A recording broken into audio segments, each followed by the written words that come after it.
Yo, yo, yo, yo, yo, yo. What is up with y'all? The NFL draft is here, and I just want to make sure is this audio making sure it's correct. It's been a very, very, very long time since I've actually streamed, so let's see.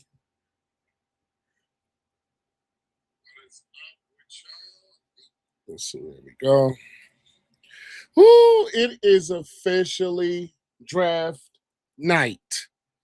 The moment we've been waiting for is finally upon us. We get to see what franchises have I'm not going to say ability, the potential to change their future tonight. Now, we know it's probably going to be some trade ups.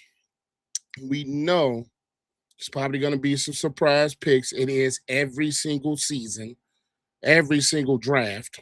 Number one pick, no surprise, is going to be Fernando Mendoza.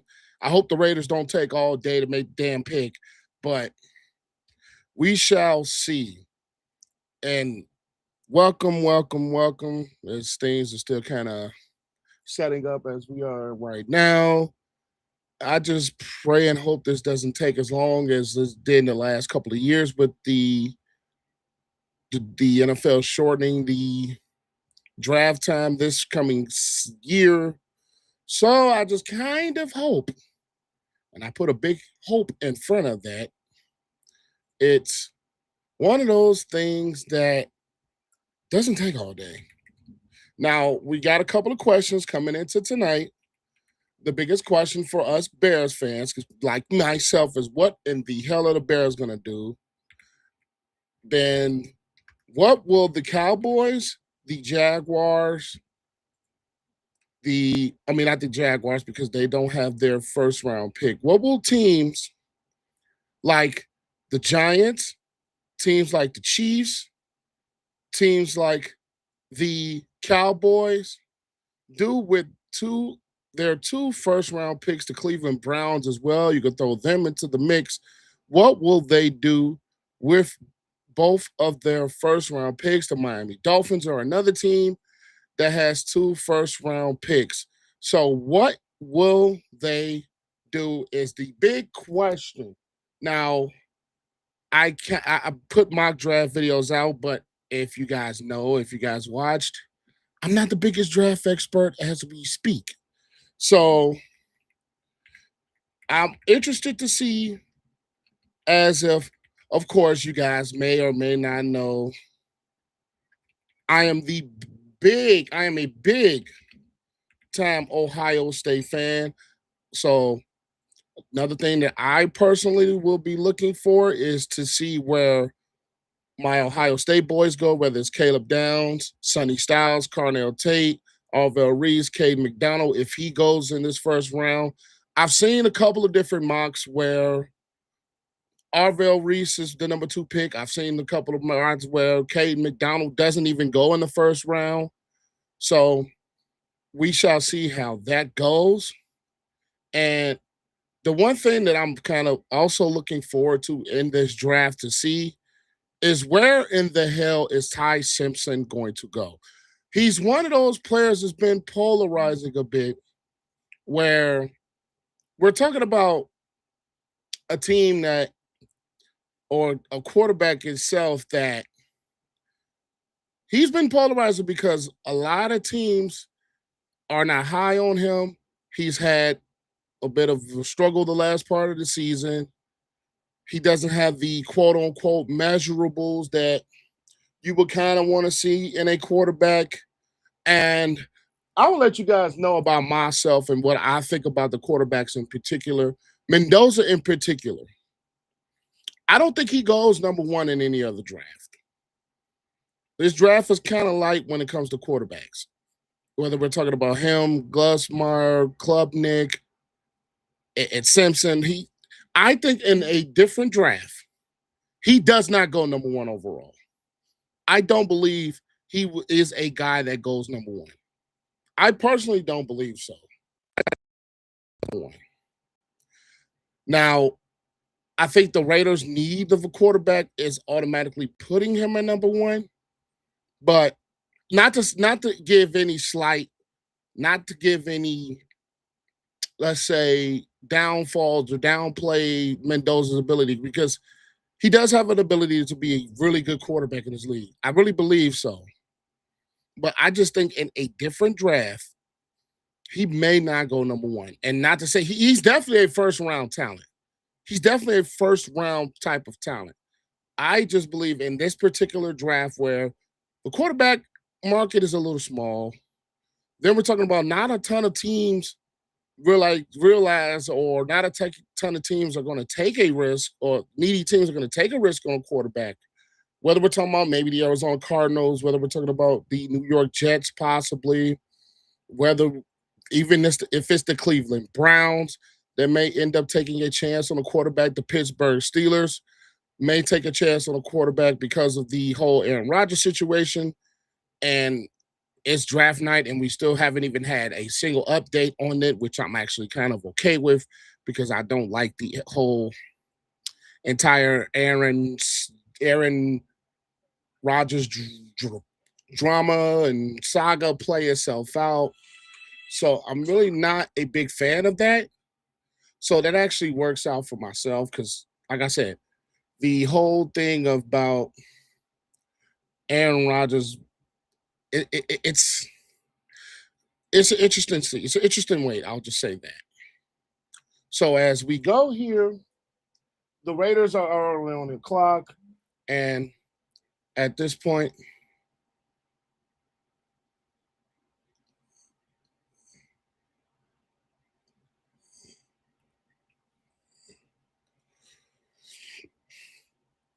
let's see what we get here.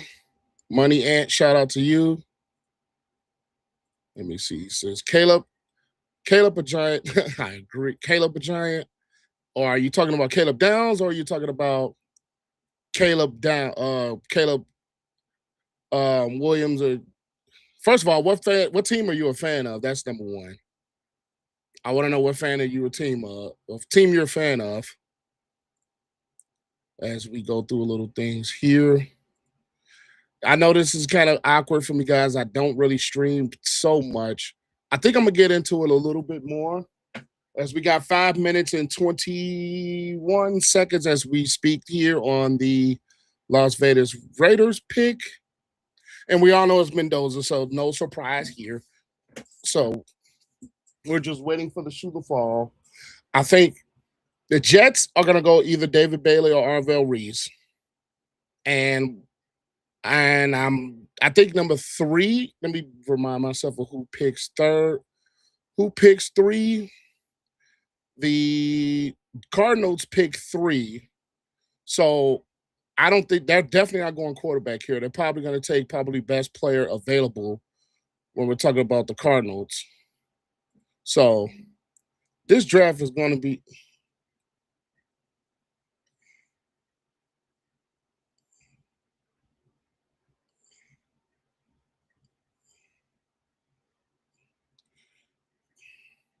So when we're talking about Caleb, now it's interesting to see where, if teams are going to go up and down, if teams are going to go.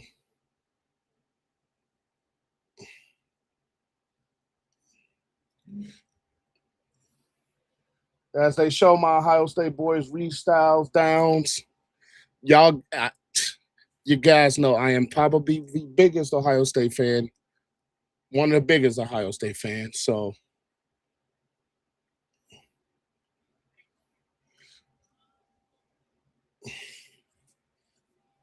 let's see where they're going to go. And the pick is in for the Raiders.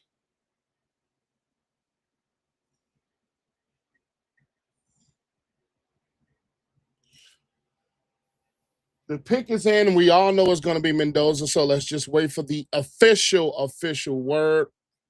It's going to be Daniels. It's going to be Mendoza. So let's see what we're going to have here. As they show Phil Yates. I'm honest. I'm going to be honest with you guys. I'm not the biggest fan of the ESPN coverage. I kind of am not, but it is what it is. As I'm looking at my TV screen that's to my left. So if you guys see me looking at my left, that is the screen I have that's actually showing the draft.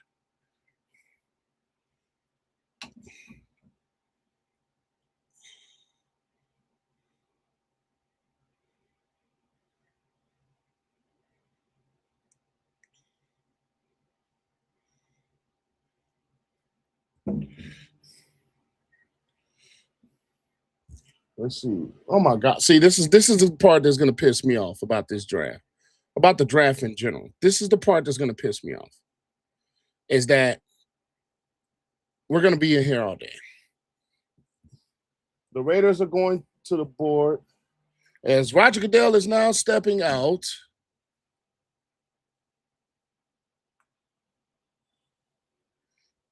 As Roger Goodell is now stepping out.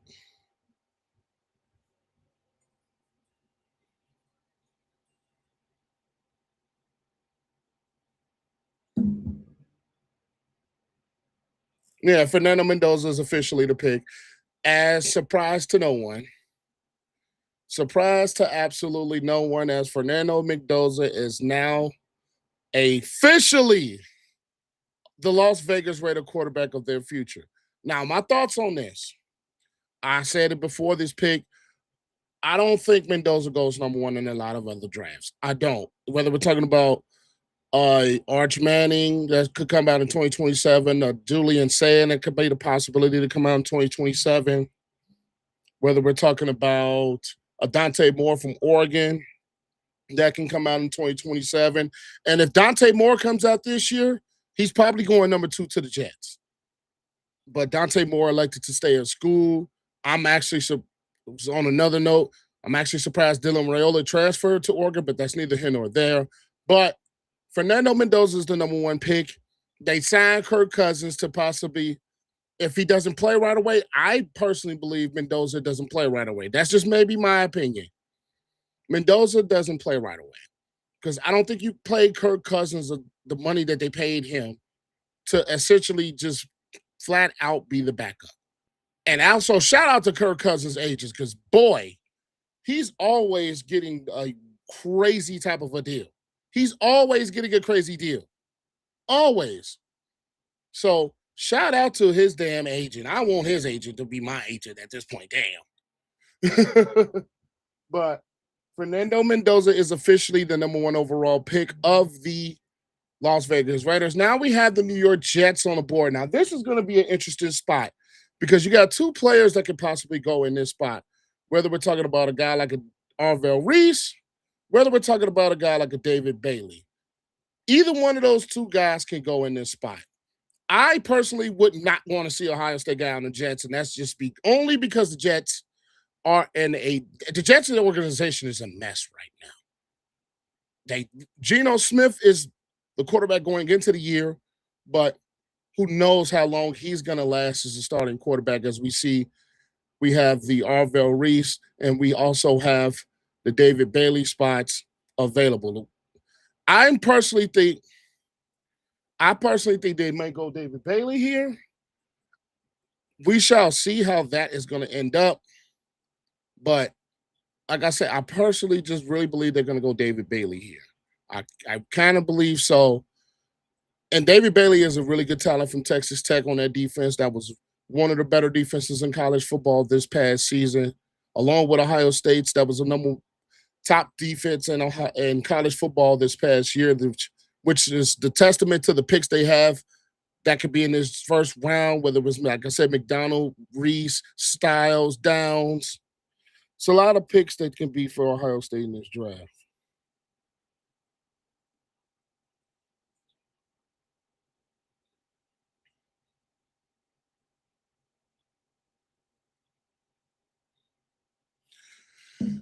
Let's see where we're gonna go. So we have Sonny Styles. We have potentially David Reese, David Bailey, Arvell Reese. I'm stuttering on my damn words, but We have a couple guys I think they could go through. I will be surprised if they go anything outside of Arvell Reese and David Bailey here. To fix their pass rush, they traded a lot, whether it's Quentin Williams, whether it's Jermaine Johnson, whether it's Sauce Gardner. This team is in a big transition as we speak right now. So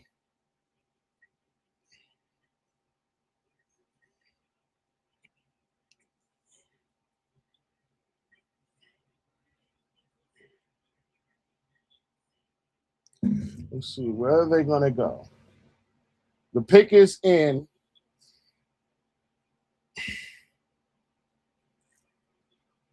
I just don't like. I wish they would do it just a tad bit quicker, in my opinion. I wish they could.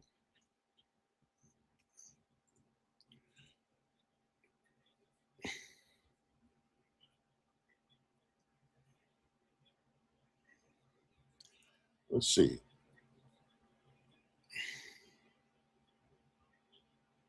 Where are they going to go with this pick? It was either David Bailey or Arvell Reese for the Jets at this point. If they go anything outside of those two, I will be shocked. I will be shocked. As Roger Goodell is now stepping up to the podium right now.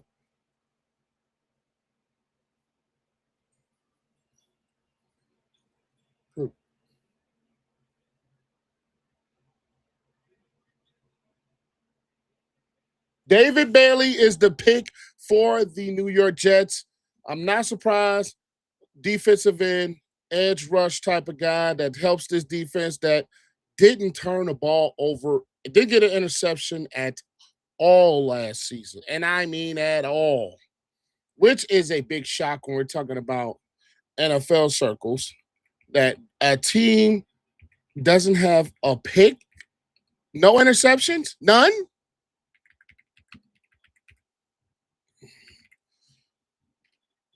That's an astonishing thing. As the Jets select David Bailey out of Texas Tech.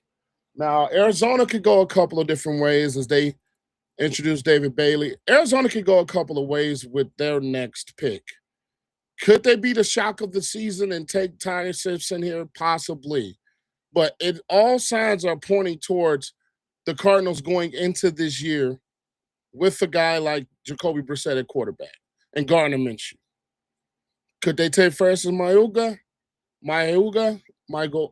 I always butcher that damn name. But could they take him here? Possibly. I kind of want this team to take. They can use a lot of spots here. Caleb Downs would be a shock if he goes here. Sonny Styles, I don't think goes here. So I think this is something that it's going to be a big thing here. Arvell Reese, I think, could be the pick. Could Jeremiah Love be the pick? I haven't said nothing about Jeremiah Love just yet.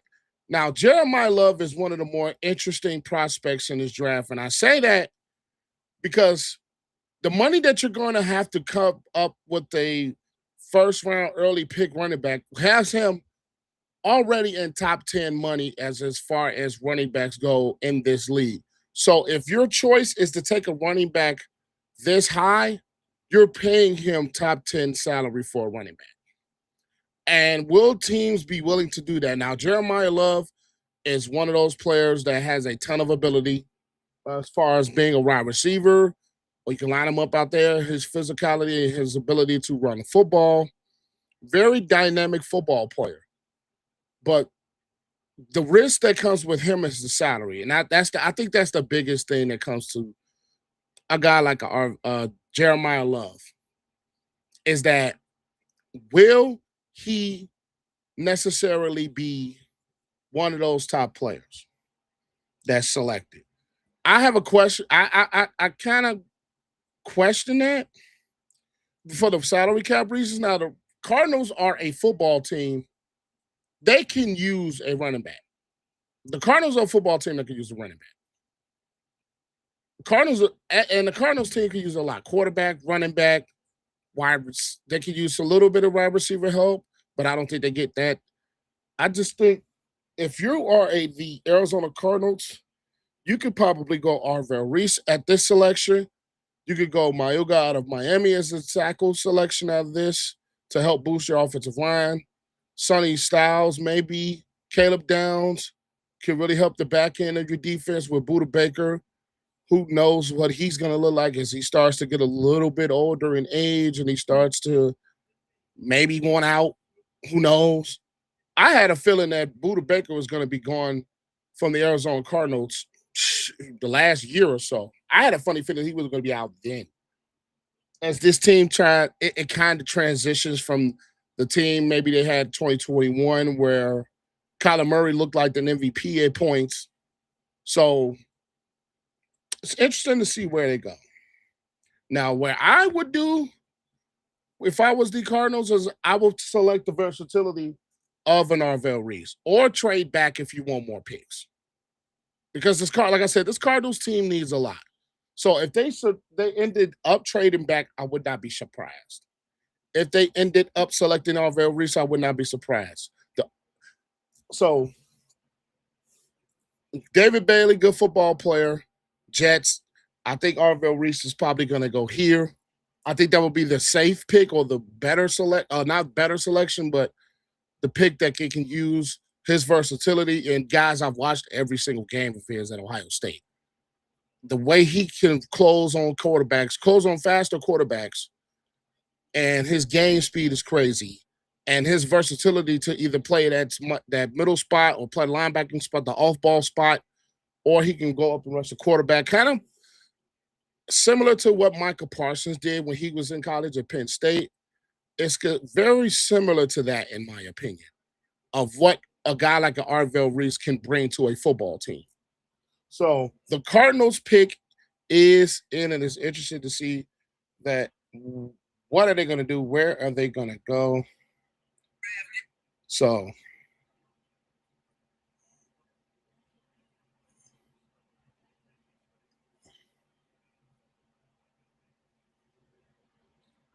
let's see where this football team goes.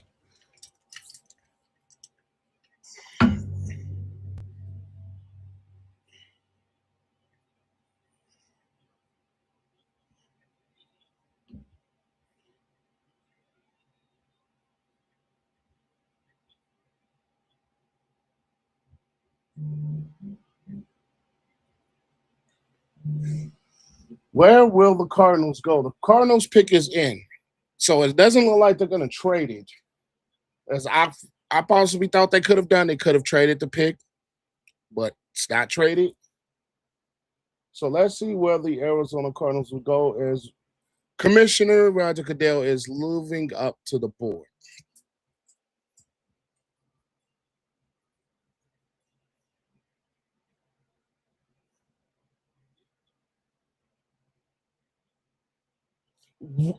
Wow. So they do take Jeremiah Love.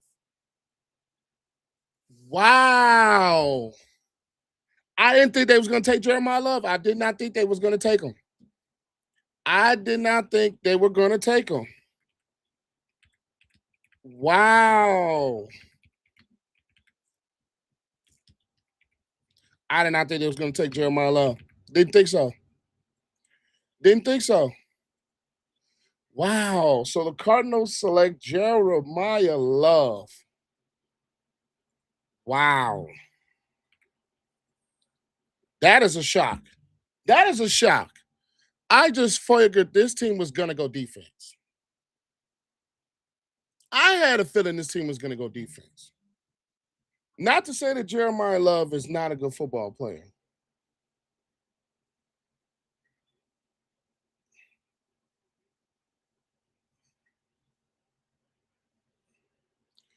That's crazy, bruh.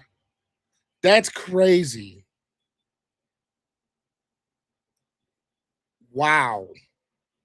Jeremiah Love is the pick. Wow. So Jeremiah Love is the pick. So they get him before Tennessee did. I thought that if he dropped, he was not getting past Tennessee. I did not think Jeremiah Love was getting past Tennessee. Wow. That's a shocker. That is a shocker.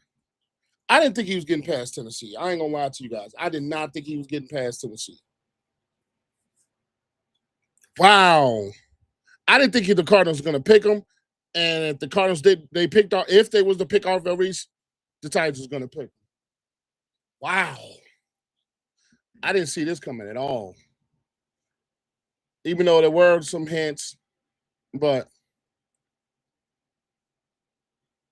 wow, bro. Wow. So Jeremiah Love goes to the Cardinals. They're gonna they're gonna have to pay him top 10 money. I'll tell you that much.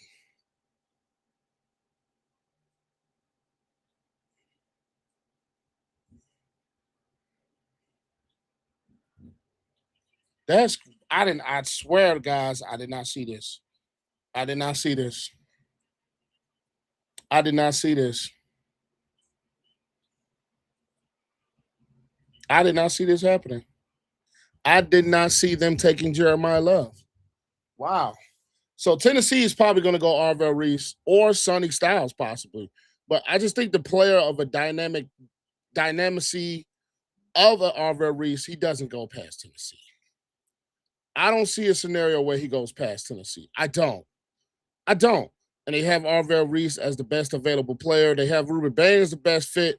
But with Ruben Bain, with all the stuff that came out about him as of the last week or so with the whole situation that he's dealing with, I don't see a scenario where he goes here to Tennessee. I could be surprised, just like I was surprised that Jeremiah Love went here to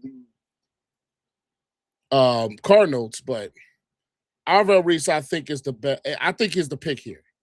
Arvell Reese is the pick here. And I'm not just saying that because I'm a Buckeye guy, but he could bring so much to this Titans defense that already invested a good amount into their defense. The Titans have already invested a lot into their defense. So I think of a possibility here. Arvell Reese is the best player available, and Arvell Reese fits a lot of what they need on that defensive end, the defensive side of the ball, the defensive versatility, especially with the defense like a Robert Saleh. I just don't think there's a world where he doesn't go here.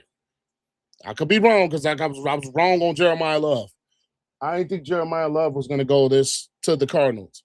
I thought the Cardinals were going to address their defensive side of the ball.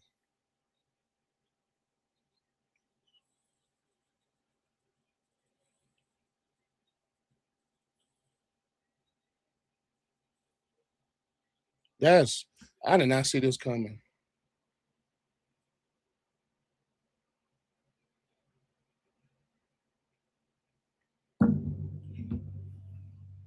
Wow. So this has to be Arvell Reese. I could be wrong. This has to be Arvell Reese. I think this is the better pick here. And the Giants are up next after this. Wow. Whew. There's the first surprise. I'm not going to say it's surprising for a lot of people. It's just for me. I didn't think the Cardinals were going to take him. I just didn't think the Cardinals was taking him.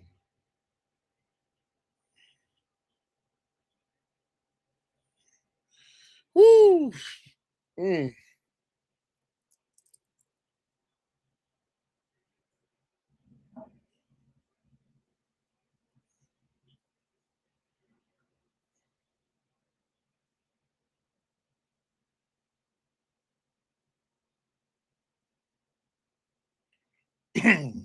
Okay, the Titans are on the clock. Titans pick us in.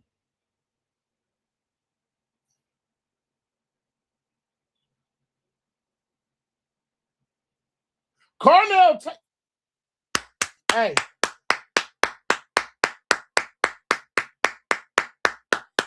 Wow, I didn't think so. Arvell Reese is dropping.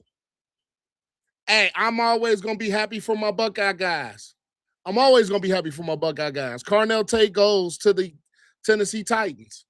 I'm always gonna be happy for my Buckeye guys. I didn't think they was gonna go wide receiver, but it makes sense. when you think about it, it makes sense for the Titans to select Carnell Tate. It makes a lot of sense, as in the Titans wide receiver core can still use a little bit of help with Rondell Reese. Rondell Robinson is a guy that they signed in free agency. And you need to get weapons around Cam Ward. So it's not surprising to me that they went Carnell Tate. It actually fits. I just personally thought with a defensive head coach and a guy like a Robert Saleh, I just kind of thought that they was going to go a guy like a Arvell Reese. I really did. I really did. I'm happy for my Buckeye guy. I'm just a little surprised that they actually made this pick. I always clap for my Buckeye guys, boys. Always happy for my Buckeyes. Always happy for my Buckeyes.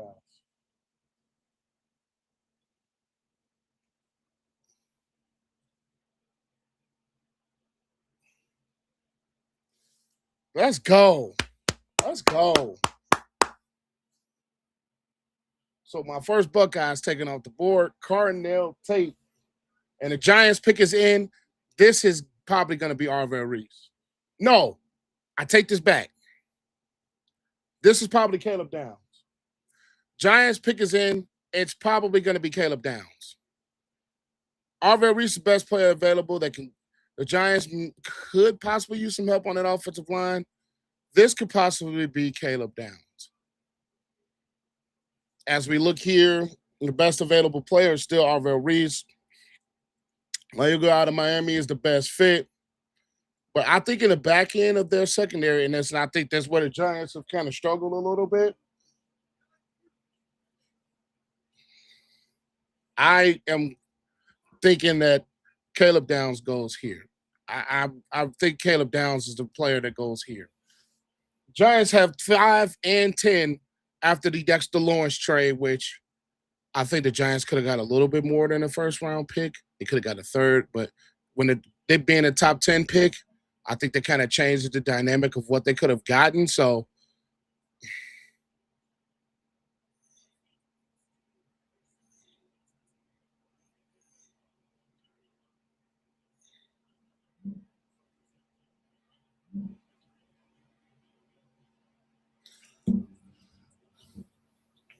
my boy, Carnell Tate, is now a member of the Tennessee Titans.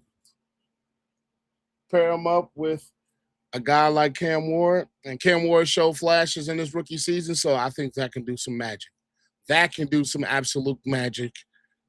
And Cam Ward continues to develop to have a receiver that can separate and get open and run his routes like the way that Carnell Tate can run his routes.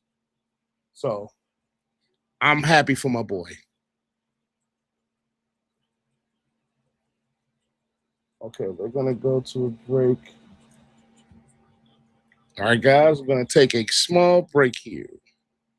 Today's video was being brought to you by SeatGeek. Yes, football season is over, but you still have the NBA season. You still have baseball right around the corner, concerts, comedy shows. SeatGeek is your place to get your tickets. Now, let's just say I want to go to an upcoming Chicago Bulls game, me being from Chicago, and I'm going to go to that Bulls game. I'm going to select 2 tickets, and the green means good seats and good deals. The red means bad deals, and the tickets are graded on a scale of 1 through 10. And if you want to get your tickets to go to anything today, and make sure you click the link in the description and use code APW Sports for 10% at checkout. Once again, click the link in the description to save yourself 10% at checkout with SeatGeek. Now, let's get back to the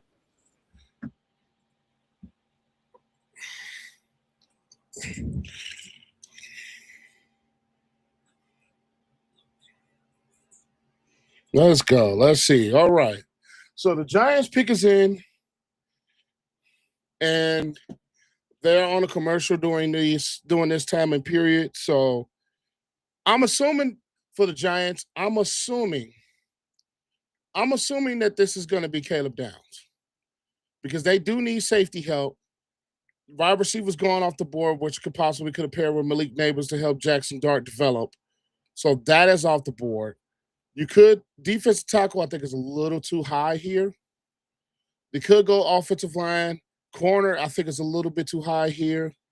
So I think this is a team that could address maybe the linebacking core, maybe a Sonny Styles, maybe an Arvell Reese.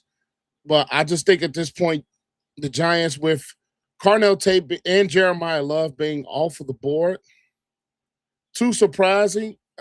I just think this is a pick where they go they go Arvell Reese, or they go Caleb Downs, or Sonny Styles. I think somebody on that defensive side of the ball, the linebacking core / safety. I think this is something that can go here. That's just my opinion. And the Giants do have the 10th pick, so whatever they don't address with this pick, they can address with their number 10 overall pick. So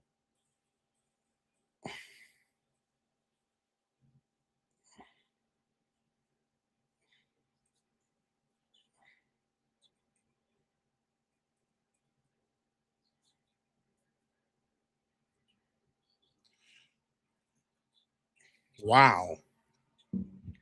This is a shock. This is a shock. Wow.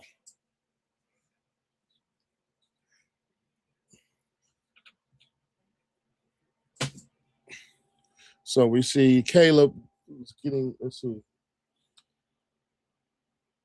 This is the thing that I kind of hate a little bit. Money Ass says we getting Caleb. You're probably gonna get Caleb. What? Wait. We have a trade. We have a trade. We have a trade. The Chiefs have just traded up to the number 6 overall pick from the Cleveland Browns. The Kansas City Chiefs just moved up to 6. I always say it's going to be a surprise trade. The Chiefs move up to number 6 overall. As they are at the board announcing the Giants pick, the Chiefs have just moved up to number 6. Now, are we going to get any details? I'm trying to find that out now. So the Chiefs just moved up. Where are they going to do? What are the Chiefs going to do at number 6? This just changes things. This just changed. Wow. So let's see. Now that they have made this trade, where now it doesn't say, I'm looking to see if it says anything of what the Chiefs have given up.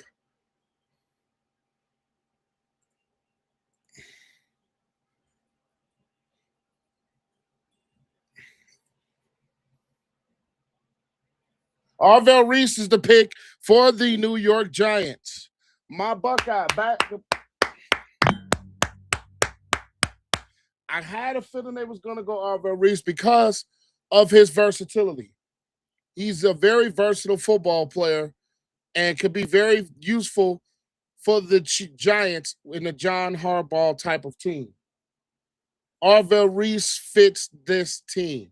So the Giants take Arvell Reese, and now this is where the draft gets juicy. As the Kansas City Chiefs just moved up to number 6. And I think the Chiefs, if I was not mistaken, they had the number 9 pick. Yes. They had the number 9 pick, and they moved up to 6. And what does the Kansas City Chiefs have in mind? What do they have in mind? That's the big question now. What do the Chiefs have in mind? Since they moved up to 6 with the Cleveland Browns, and I'm sure the details are going to come out about what the pick, what goes where when things like this. So now the Kansas City Chiefs are on the clock.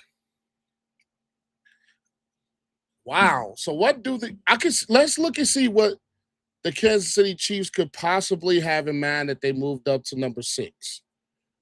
Now, as we look at the best available football players, Could they take Mayugi here? I don't think so. I don't think they take corner in this first round, even though that's a possible route that they can go. Could they take a guy like a Ruben Bain? Who knows? Because they do need edge rush help to help with their defense. They really do.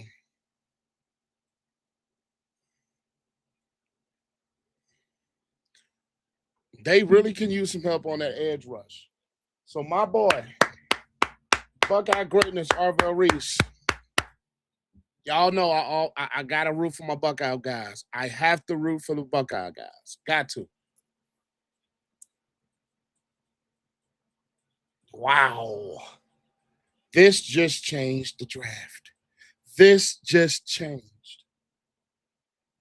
As the Chiefs moves up 3 spots, I'm interested. I want to know. I want to see this pick because I'm interested to see where the Chiefs' minds are at. I'm interested. I am very interested to see where their minds are.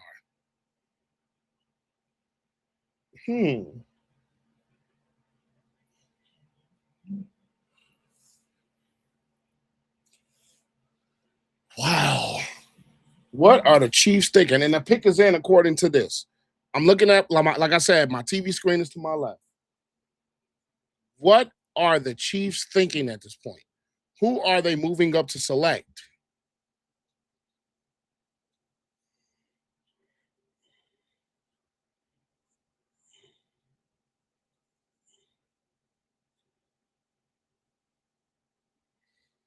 What are the Chiefs moving up to select? So we got 2 of my Buckeye guys off the board and Arvell Reese and Carnell Tate. And back-to-back picks. And like I always say, I love my Buckeyes. OH. As they're showing, he played at the Glenville High School, the legendary Ohio Glenville High School with Tegan Sr. that produced a lot of Buckeyes greatness. And I'm always going to be biased towards the Ohio State Buckeyes. Still disappointed over how our season ended with the loss, 2 losses to Indiana and the loss to Miami. Oddly enough, the 2 teams that played in the national championship game. But that's neither here nor there. But all right, so what are the Chiefs thinking? What are the Chiefs thinking? As this team does need quite a few things to kind of help rebuild this roster. It kind of needs a few things to help. And I'm not going to say rebuild, so almost a retool a bit of this roster and prepare for the possible week 1 opening of Patrick Mahomes. But it's interesting to see where that's going to go, if he's going to be healthy to start the season. So, wow. So, here are the trade details I just saw. The Chiefs acquire the number 6 pick from the Browns in exchange for the 9th pick, the 74th pick, and the 148th pick. And the Chiefs are on the board. They are going to.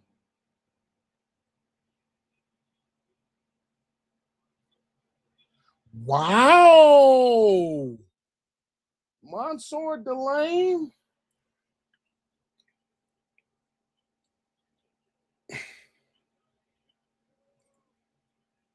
I'm interested.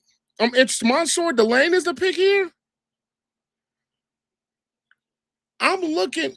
He might have been available still at 9. As we look at the teams that could go next, maybe the Commanders, they move up to the Commanders because they had a feeling the Commanders could have taken a corner here now that the wide receiver is gone. I have a feeling that Caleb Downs is going to be the Commanders' pick now that Delane is off the board. Maybe they had some type of an inkling that Delane was going to go to the Commanders. As wow, wow. So they give up these 3 picks. Wow. I'm actually a little bit surprised at this.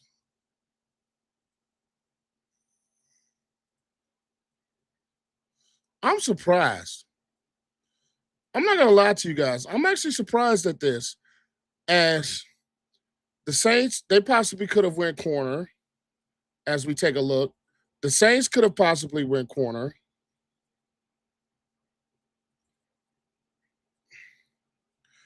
Wow. Wow, bruh.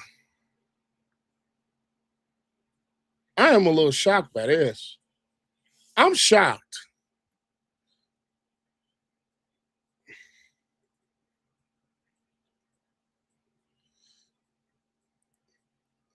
I'm shocked. Wow. I'm shocked at this, y'all. I'm surprised. This is surprising. Monsieur Delane being the pick, I thought he probably would still be available at 9. I thought he would still be there at 9 for the Chiefs to pick if they wanted to. They trade McDuffie and let Jaylon Watson go to and they both went to the Rams. Trade McDuffie was a trade, and Martin ended up signing with the Rams. Wow.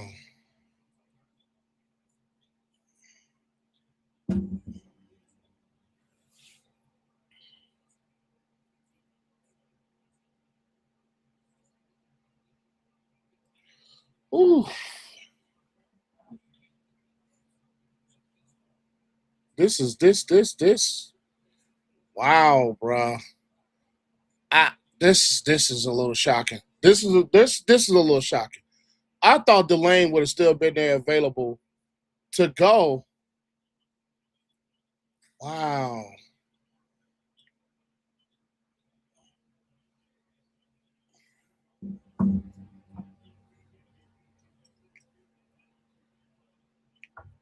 This is crazy.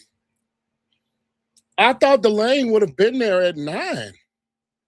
Unless they got some type of a reading that Washington or the Saints or the Browns are going to take him. I'm surprised. This is a pick I thought that would have been available at 9. I'll be honest. I thought this would have been available at 9. Wow. Mm. The Commanders are the pick is in, and it looks like Goodell is heading to the podium. Who was that he got with him? The Bus and Lynn Swan. Oh yeah, this draft is in Pittsburgh. Duh. Duh. I forgot this draft is in Pittsburgh. I totally forgot this draft is in Pittsburgh. Okay, so that makes sense now. Wow, bruh. I'm sorry. I thought Delane was not going to go this high. I thought he would have been a. He's a good player. Don't get me wrong. A corner that this team needs to help this defense. I thought it could have went edge rush, Ruber Bain possibly here. I thought it could have went safety, Caleb Downs. Oh wow. But I mean, it makes sense. I just thought he was still going to be there at 9. At least that's just my opinion. This is what I hate. They do these little ad things in between picks that take that. I think that's one of the parts that elongates the damn process.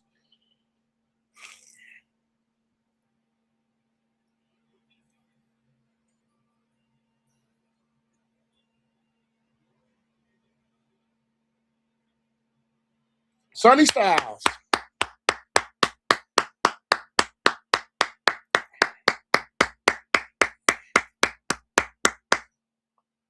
My boy, Sonny Styles. Let's go.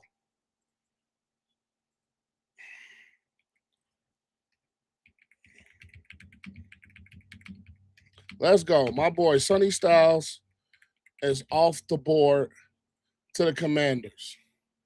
Let's go.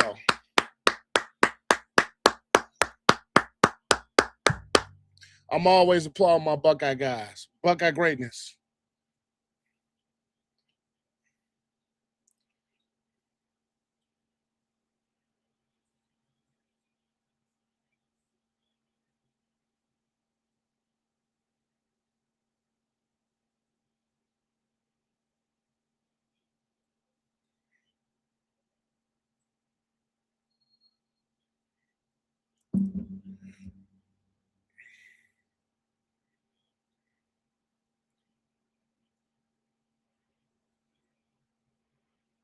I think the 8th pick just got ruined.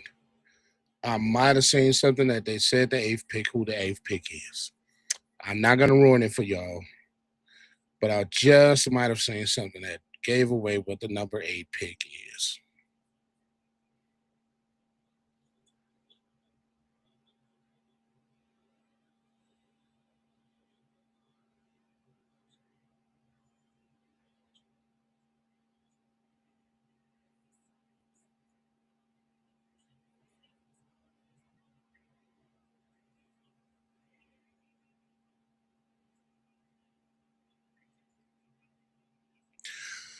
Wow, bro. Wow. Wow.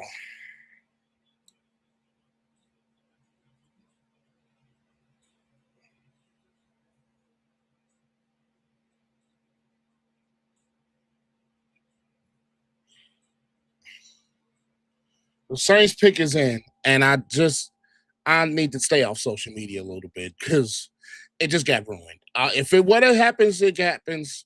I'm not gonna say it, but if what happens, okay, I'm gonna get. I'm gonna get this question.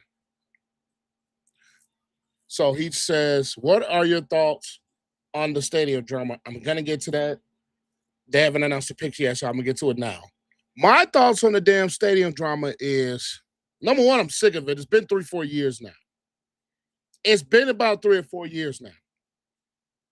In my personal opinion, if the Bears had different damn owners, whether we had owners like a Mark Cuban, or I'm just giving examples and you get to my point later. We're giving owners like a Steve Ballmer, an owner like a Josh Harris with the Commanders and the 76ers, Magic Johnson, Doc. If we had owners that had other resources of income other than the Chicago Bears themselves, number one, I think we already have the stadium being built or built by now. All of this legislation and all of these things with the taxes and all of this doesn't happen. Doesn't happen. If we had ownership, as we're on commercial right now, so this is perfect timing, as we had ownership that had other financial income that was not slated for only the Chicago Bears. Number one, when we buy that land in Arlington Heights, maybe they don't buy the land if they had that. If we had different ownership, they try to do something within the city. If we had, I think that's just my opinion. If we had owners from the Chicago Bears that made other type of income other than the Chicago Bears themselves, we don't have the stadium drama. Because this is going on 2022 when they brought in the Kevin Warrens of the world and things were starting to get a little bit of a change within the Bears front office. If we had different owners, we have the stadium. Because I am one, I don't like Soldier Field. Quiet as kept. I don't like Soldier Field. It's a pain in the butt to get in and out of because there's only one in the exit. And the location of it, which is right on the lakefront, while granted the scenery is absolutely beautiful, but it's just as a consumer, as a commuter, myself, it makes it a little bit more frustrating to deal with the stadium that only has that one exit and entrance. And to deal with a stadium that parking sucks. Parking sucks at Soldier Field. So, granted, Soldier Field is not bad as far as the stadium goes. It's small, and I think the location has a lot to do with how small the damn stadium is. I personally think it's been time for change. And the Bears, if we had different owners, we don't have this drama. This isn't me, shout out to you. But I think the Bears have different owners. We don't have this stadium drama because the owners have other income other than the Chicago Bears that has been owned by the Hallis McCaskey family since damn near its inception. So that's just my personal opinion. If they ever decide to sell a team, Granted, we're so accustomed to the Bears ownership over our entire lives, but it would be a decision if the Bears ever decide to sell. I would be ecstatic, ecstatic. And I don't think this franchise, as great as the season we had in 2025, I don't, unless 2026 proves different, I don't think from an organizational standpoint we're going to have consistency until ownership is changed or something happens. But that's just me. Oh, sorry. Now that rant is gone, let's get back to this draft. We have the Saints on the clock, and if social media tells me right, pick is ruined. I'm not gonna spoil it. If you guys do know or don't know, but I think social media kind of ruined the pick for me. As in, what is it gonna be? So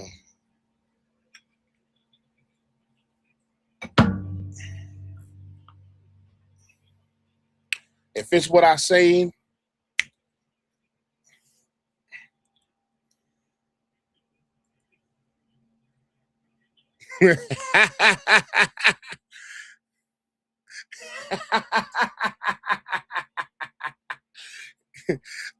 Brad, I'm gonna let you have that. I don't think so, Brad. I'm gonna let you have that. I'm gonna let you have it. I'm gonna let you have it. We're gonna discuss that. All right, so Goodell is on the podium. And if this pick is what I saw on social media, I'm not getting on it.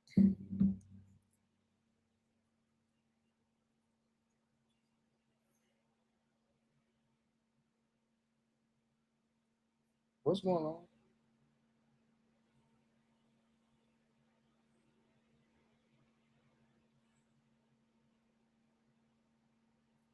What's going on?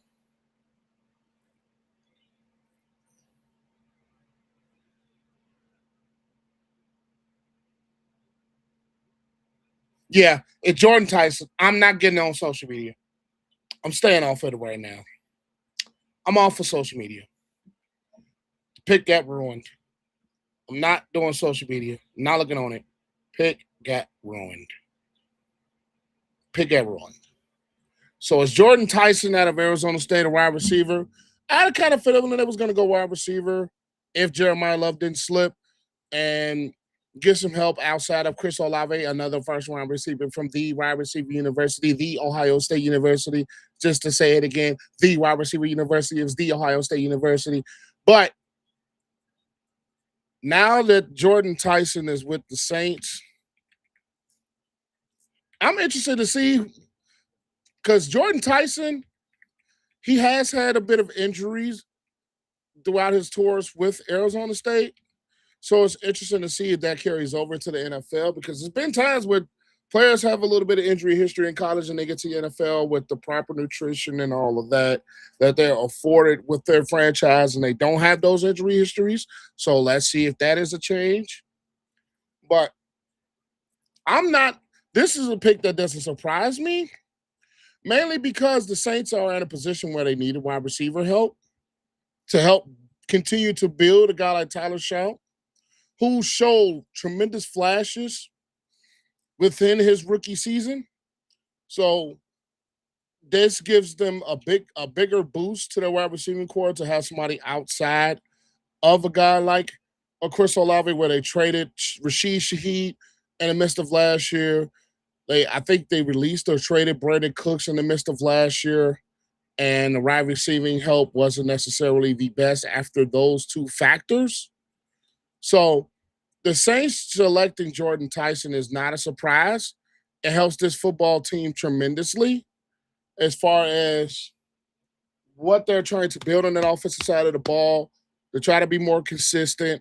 I still think they probably look to go maybe running back in the later rounds of this draft to kind of boost that room a little bit, maybe. Who knows what Alvin Kamara is going to be at this point of his career. And there have been rumors that if they trade him, he's going to be gone from the NFL. So I'm interested to see where that's going to go as well. So this is going to be interesting. So the Browns are on the clock. Let's get back to where the Browns could be or where the Browns could potentially do with this pick. Now, if we're talking about this from the Cleveland Browns perspective, I kind of think the Cleveland Browns could go in a couple of different directions. As I think the Cleveland Browns are a team that needs a lot. Ty Simpson doesn't go here. Wide receiver Mekhi Lemon could be a fit, but to have weapons around him. I've always felt that they could dress the offensive line with Mayuga here with a lot of their offensive line basically changing course in the part of this offseason. So I think this is a pick. I think the Browns must go offense. They must go offense here. I think if they don't go offense here, it would be a big mistake. If this team doesn't go offense, this is a big mistake. I just truly believe offense, whatever position, I think maybe outside of running back or tight end, if they go offensive line, they go guard. If they even think Ty Simpson, if they think that's a pick, they can. I don't think they should do Ty Simpson because I think Shedeur should be the guy going forward because of what he showed later on in 2025. That's just me. But I think this is a team that has to go wide receiver. They could go Mekhi Lemon. They can go somebody like Mayuga on that offensive line.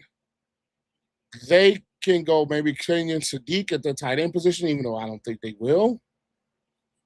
Because Fannin showed a lot of promise in parts of last year playing with Shedeur, and it was Shedor's biggest target last year. So that could be a possibility where they go. So I don't think they go defense because they have a good defense already. I don't think they go there. They can go Monroe Freeland.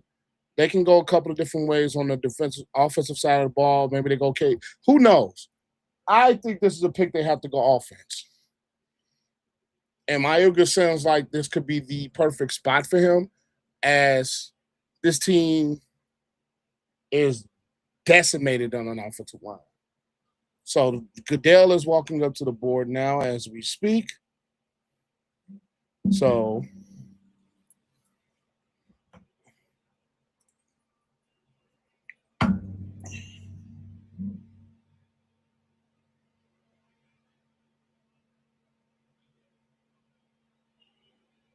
okay, Spencer Fernando, tackle from Utah.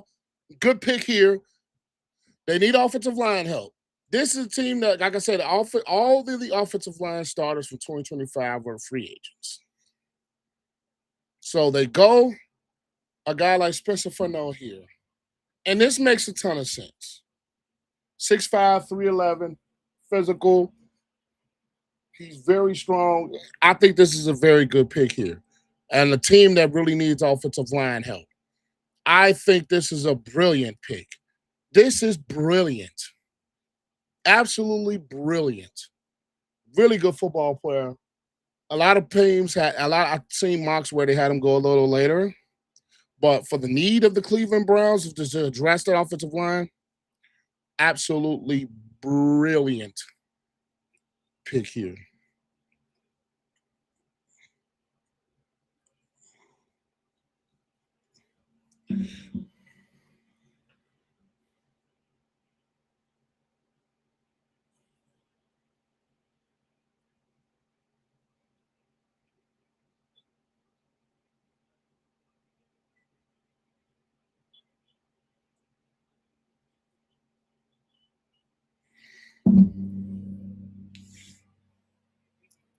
Great pick. So now, Giants.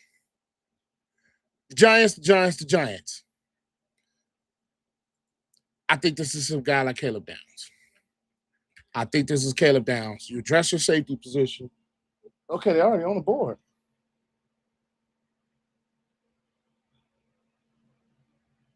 Francis Mayuga to help with that. Oh, yeah. So, I was hoping it was Caleb Downs to get the 4 Ohio State guys in the top 10. Doesn't happen that way. I'm actually I'm not angry. So Mayuga is the pick here. Dressed at offensive line. You keep Jackson Dart healthy, and I think that's a big part of what the Giants are trying to do going forward. Keep Jackson Dart healthy because he had to do a lot. The offensive line for the Giants, it had times where they struggled. It really did have times where they struggled. Andrew Thomas, really good football player, but he's been in and out with injuries. So I didn't think they were going to go offensive line here, but this does make sense as a team could use help protecting a guy like Dolphins trade pick. Dolphins trade pick. Dolphins should trade the pick to the Cowboys. I think the Cowboys are going to take Caleb Downs. Cowboys got to go defense. Wow, so the Cowboys traded up. Cowboys trade up.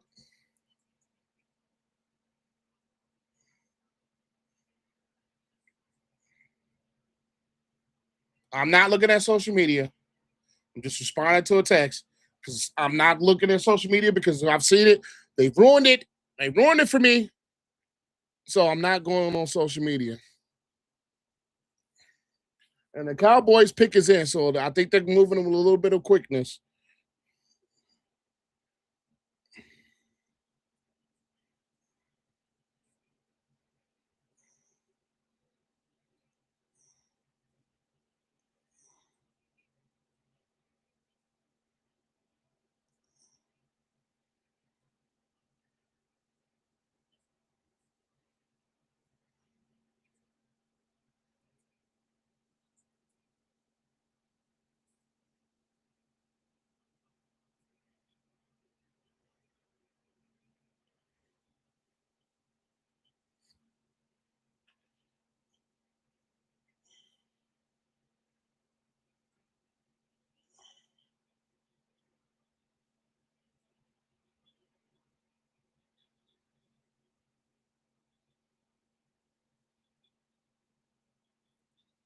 So the pick is Mayuga.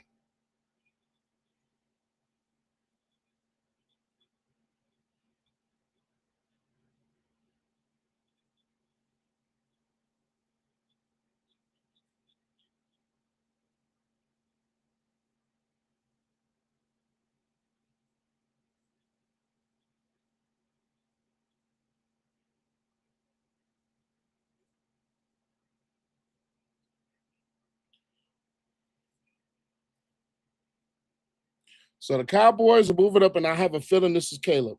I have a feeling this is Caleb Downs. I think that would be the smartest pick here.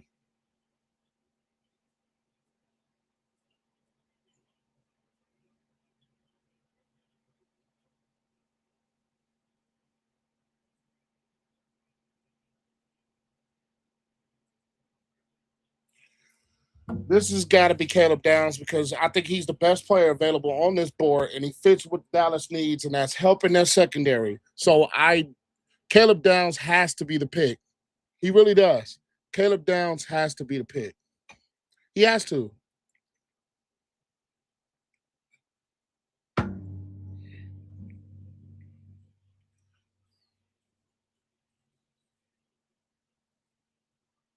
He has to be the pick. I really feel so. He has to be the pick. He just has to be. I think that makes the most football sense. And now that the on air has gone into another damn commercial.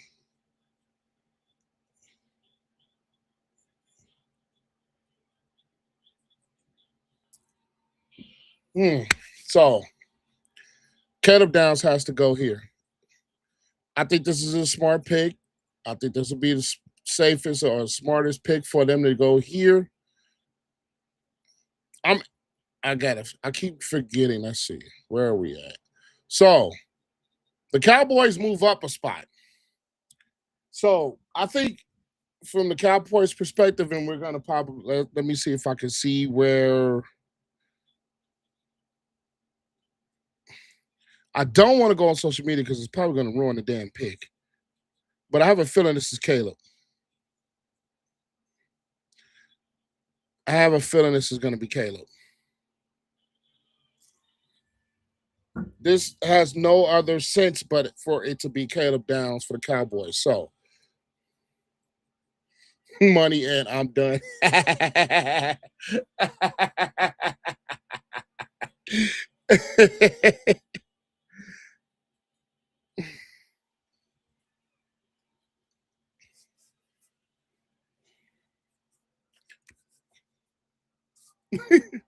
0 for 2 for me. I'm done with the Giants. So the Giants. I don't mind the Giants picks though. Arvell Reese, great player. Great for what you guys need with the Giants. Versatility for that defense. I'm not mad at the Arvell Reese pick. I'm surprised by the Francis Mayuga pick. But when you think about it, it makes sense.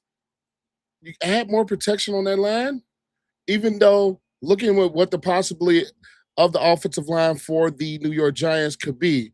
So it has Andrew Thomas left tackle, Runyon at guard, Schmitz at center, Mayuga at guard, and Luminor at tackle. I didn't think they were going to address the line in the draft, especially this early. I thought they were going to address a little bit of the defensive side of the ball, but it makes sense. It makes sense.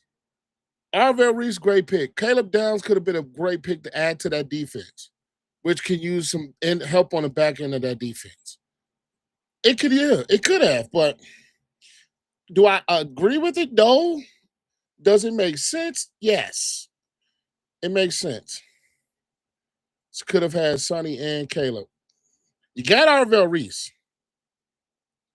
Sonny does bring a lot with him being a former safety. So that makes sense. But I don't think it's two bad picks. The Mayuga pick was surprising, but when you look at what this team could use on an offensive line, probably help build a stronger running game, probably help protect Jackson Dart even more on the interior of the offensive line. I'm not mad at it. I'm not mad at it. I'm not. And as the Cowboys, as we look, they're going back to the air.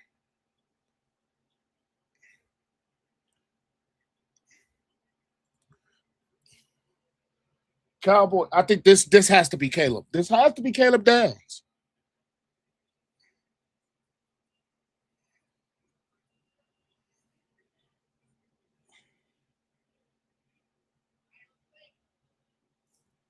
My boy.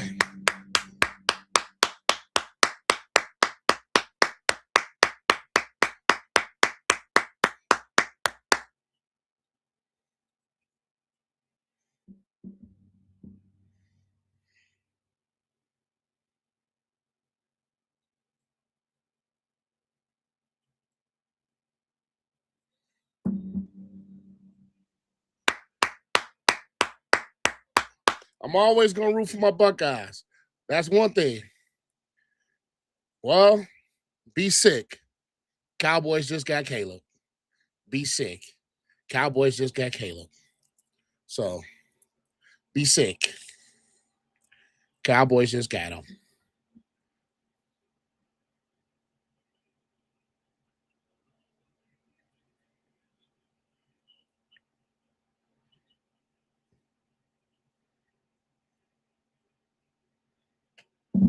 Yeah. I always root for my Buckeye guys. Caleb Downs is now off of the board. Caleb Downs is off the board to the Cowboys. And what can Miami pick? Now, as we look at the best available, Ruben Bain can stay in his hometown or his college home, Miami. They can use Makai Lemon to help with that wide receiving quarter. If you really want to boost or give a shot to a guy like a Malik Willis, I almost said Jordan Willis, a guy like Malik Willis, maybe Kenyon Sadiq at tight end, to give Malik more top tier, top talent to throw the football to because you invested money into him. You invested money into him. So it would make sense to get him some top offensive talent. It really would make sense. I think either Malik Lemon, Makai Lemon, or Kenyon Sadiq would be the guy here to throw the ball to a guy like Malik Willis to throw the football to. I think those are the two that make sense here. Those are the two that make total sense.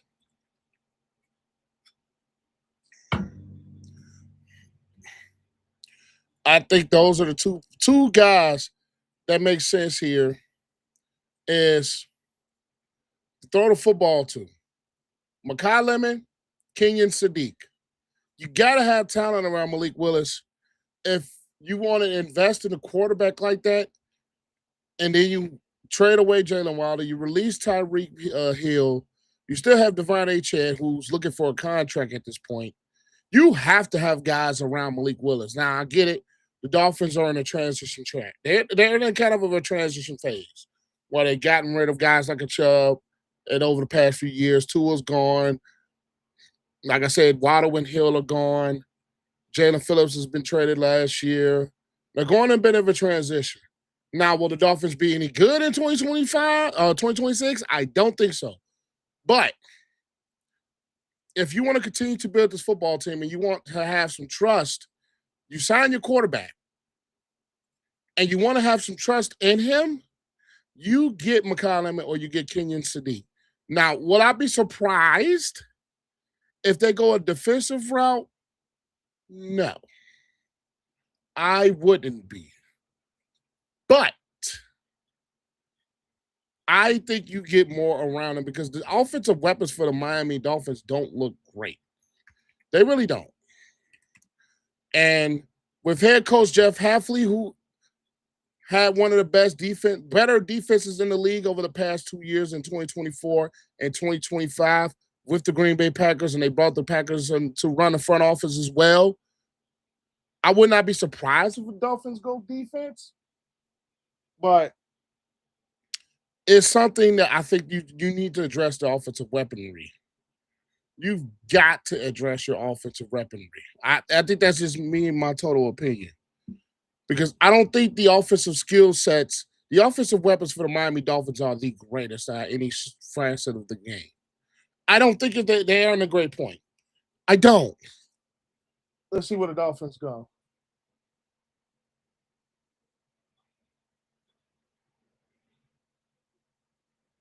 Caden, wow. I didn't think it was going to go offensive line, but hey, the offensive line could use some work. Offensive line could use some work. I didn't think they were going to go offensive line here. Me personally, I didn't think they would go to do so. But it makes sense for them to go offensive line. Not the greatest offensive line. So to get some guys on that front, can't be mad at it though. Am I surprised by it? Absolutely. Caden Proctor was a guy I didn't think was going to go this high.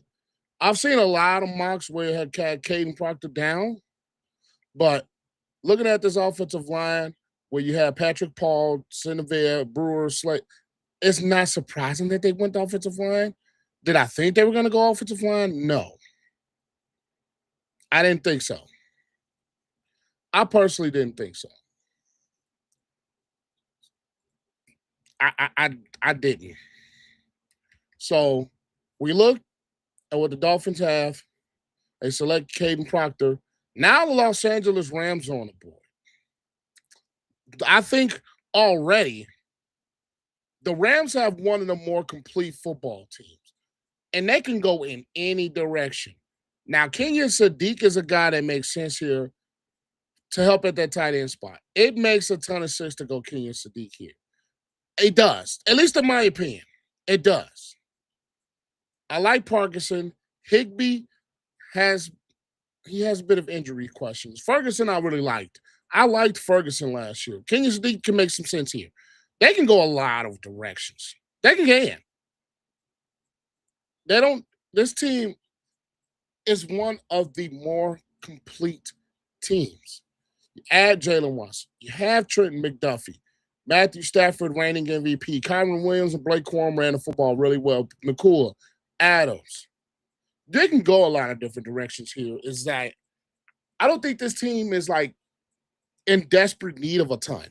Maybe they could go on Makai Lemon here to kind of add to that wide receiver room, maybe, and give Stafford yet another target to throw to. That could be a big possibility. They could go, this is not a position where they go quarterback. If they do, I'll be shocked. You can go offensive line here to kind of give that a little bit of a boost. Maybe they can do that. this Rams team, I still believe, is one of the more complete teams that we have in the NFL. If not the most, like on paper, because a lot of teams on paper don't translate onto the football field. And we seen the Rams, they went to the NFC title game last year. I wish the Bears would have beat them, but that's neither here nor there. I'm still disappointed about that. But anyway, they have a very complete football roster. So it's not like they have a lot of glaring needs. They have positions that they can fill to add to what they have. And I think the Rams will sit at a beautiful spot. I really believe they sit at a very beautiful spot. I do. So could they trade a first round pick? Knowing the Rams, they probably can. They probably could, because this is a franchise that has said F them picks over the last couple of years. And what they've been doing with this football team, they've said F them picks. So let me get that off of my phone screen because they're going to ruin it. I like to be surprised.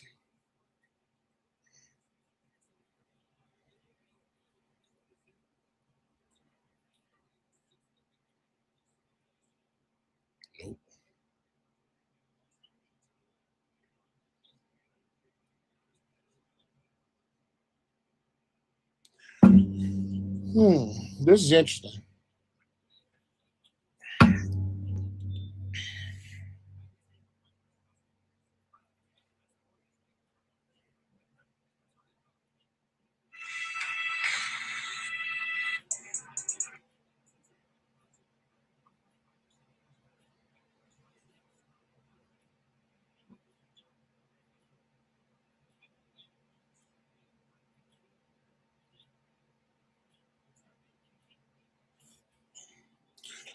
As they on another commercial, which blows me, but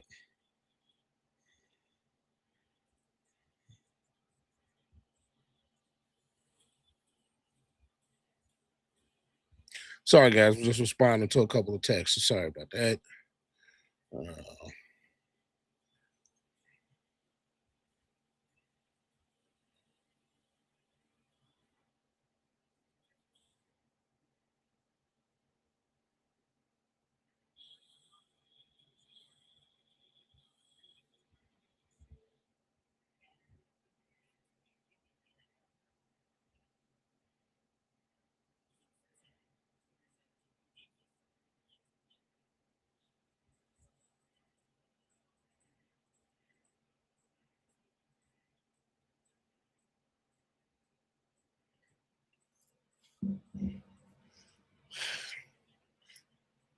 This is so.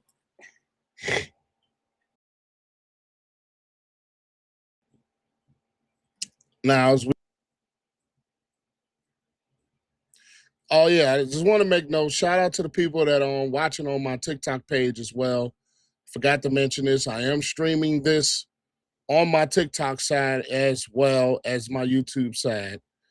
And I don't go live on TikTok much. I'm probably going to start doing this a little bit more often now, going live a little bit, but work out a little bit of a schedule. And I'll let you guys know that. I really, I'm not going to say I forgot, but it slipped my mind that I do have this airing on my TikTok side as well as my YouTube side. I might start doing Twitch at some point. I had it back up a couple of years ago, but I never was one that got comfortable going live like this a lot. I'll be honest. It's still one of those things that I'm kind of getting myself a little bit more comfortable doing, is going live a little bit more. But I think over time, I'm probably going to get myself adjusted to it.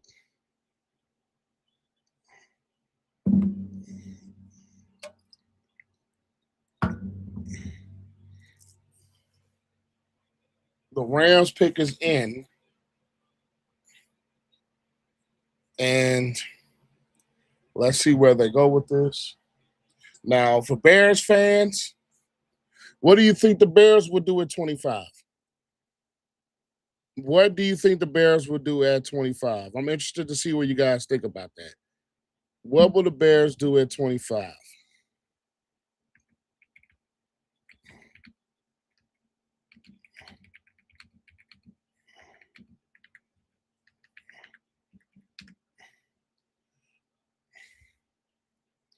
It's interesting to see. What will the Bears do at 25?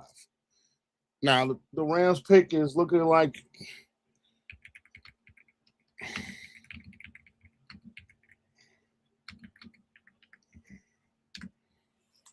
it looks like Cadell is going to the board.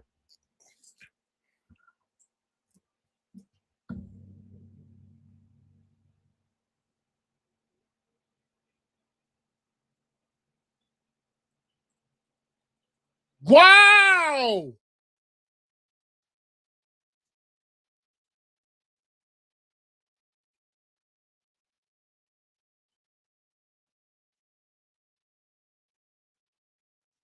What? Ty Simpson?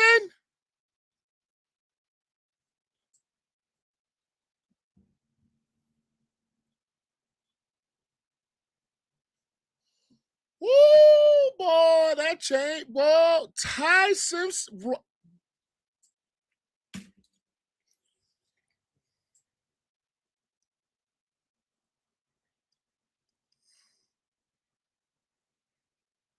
Ty Simpson? What?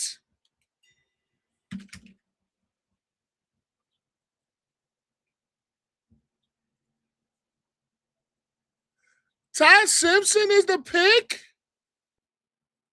What? No way. No way.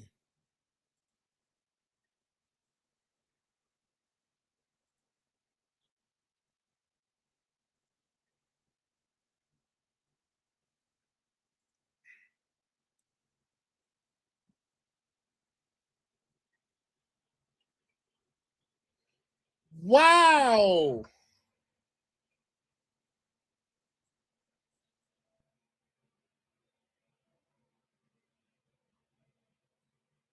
What? Oh, that just changed the draft for the Cardinals, and this changes the draft for the Jets because I did not think. Wow.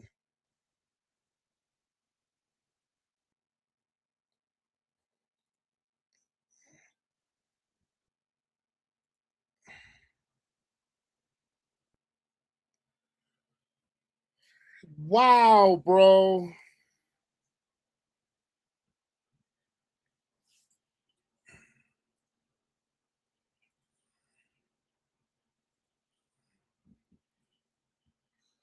Wow.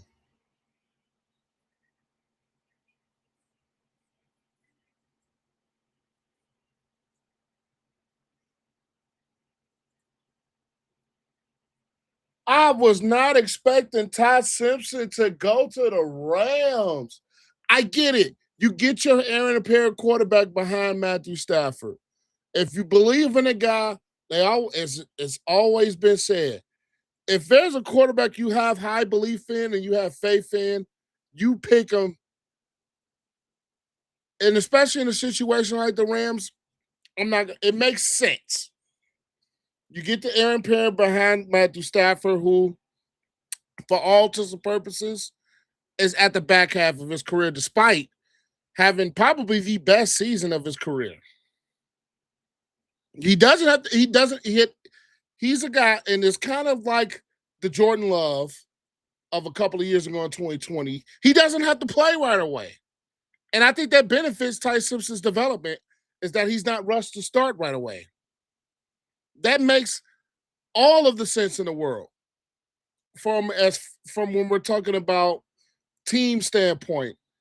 And if Matthew Stafford regresses or if Matthew Stafford gets to a point to he's mulling retirement and he's ready to call it a career, you have a guy in Ty Simpson that you drafted that can step in and play in that role. So it makes every foundational piece of sense. Every piece of sense. It really does. It's just when we're talking from It's man, I was just not expecting this. I was not expecting Ty Simpson to be the pick. Wow. Woo. Hmm. So do the Cardinals and do the Jets throw the towel in on the season and wait for next year's quarterback class? That is a big question. Do they wait for next year's quarterback class? Wow. We'll get back to this, but the Ravens are on the board. And the Ravens, excuse me, are on the board and they are ready to pick now, as it looks like. Oof.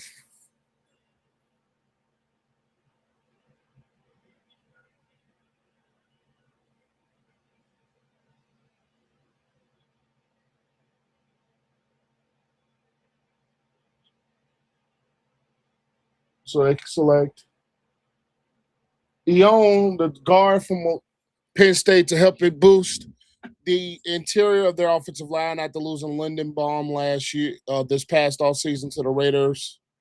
This makes a ton of sense. This is a position that they needed, a position that can help boost their running game, the interior of their line. It makes a ton of sense, especially when Lindenbaum now out of the door. It makes sense. It makes a ton of sense.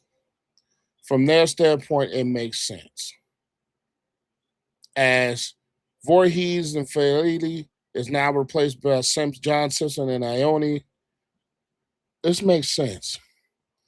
I'm still baffled for the fact that the Rams. Wow.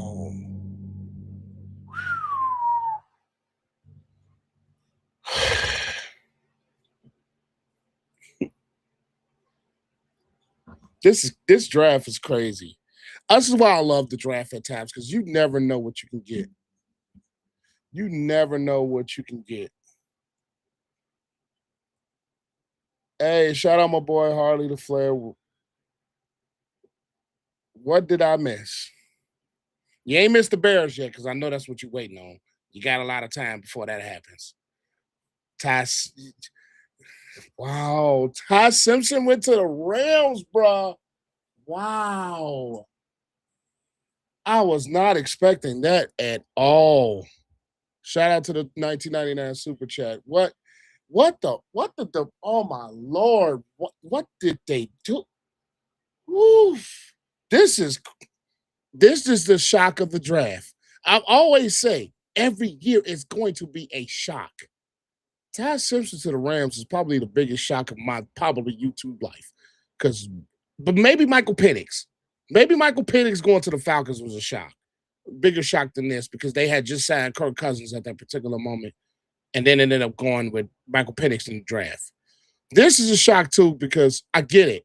Stafford's on the last legs of his career. He just came off the MVP season. I'm not saying they don't think that they can continue, but it's just he's on the last legs of his career. And he's shown, I'm not gonna say shown signs of slowing down or anything, but it's at the point to where they think, hey, Stafford's on the short end. If we believe in the guy now, let's get him. Wow, bruh. Wow. I was not that. Whoo, man.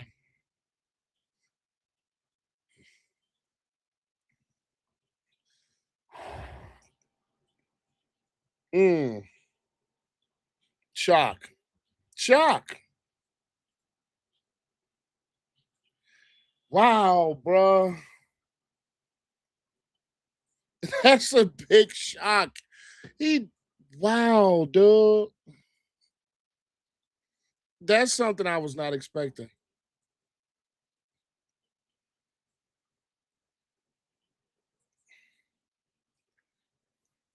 I was not expecting that at all, bro.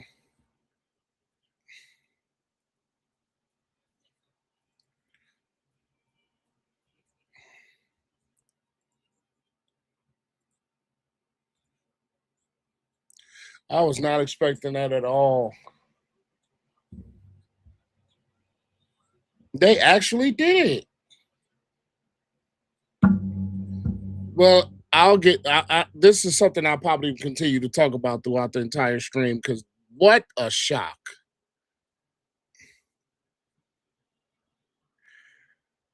What a shock. But I'm gonna butcher this name for the rest of my time until I learn it. Goes to the Ravens, and I think a good possible spot for them.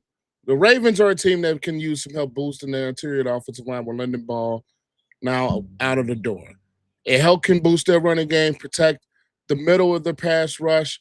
This makes sense for the Ravens standpoint. They could have went wide receiver here to get more help to help Lamar, but you always build from you always get the offensive line first. That's one thing I've always known. Especially with a roster like this, I think the defense started to play a little better as the season went later on.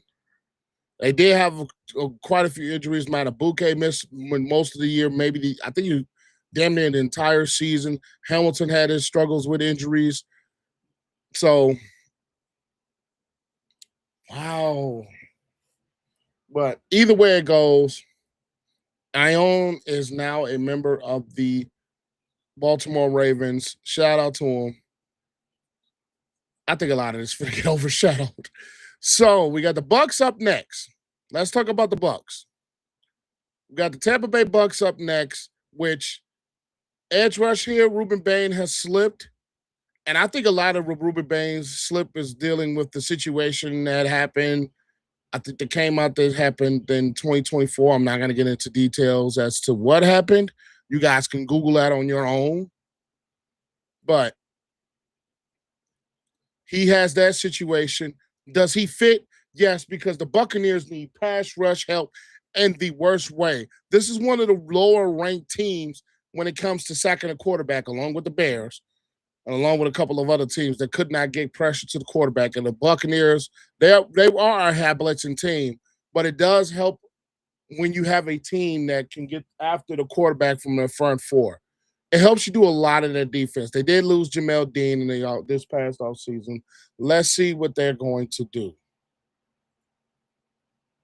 As Roger Goodell is now stepping to the podium.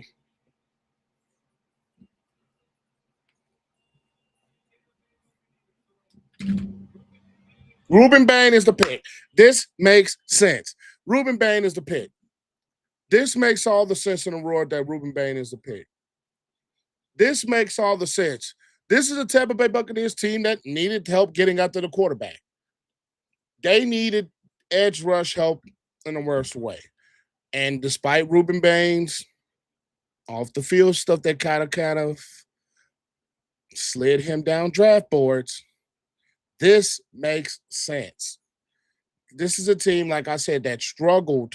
One of the bottom ranked teams when it comes to getting pressure on a quarterback. So they needed to address edge rush help. Ruben Bain stays in the state of Florida, and he's able to play for the Tampa Bay Buccaneers. A lot of things have been going off about.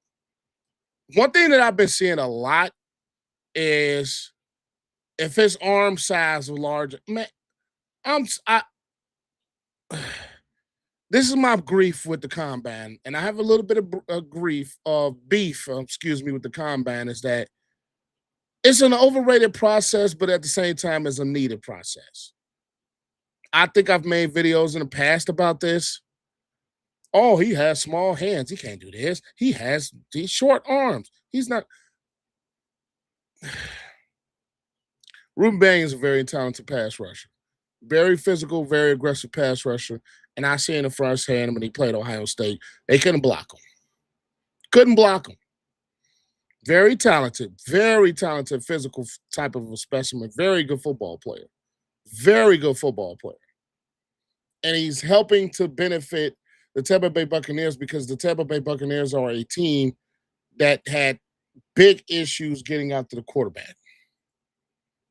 And I think if they were able to get out to the quarterback, it could have kind of, I want to say, boosted their season a little bit. Don't hate Tommy. So Ruben Bain is the pick. Makes all the sense. And now the Jets are on the clock. I think I think this is their first round pick. I think they got two of them, if I'm not mistaken. If I remember, I think the Jets got 2 first-round picks. Let me double check that. No, they don't.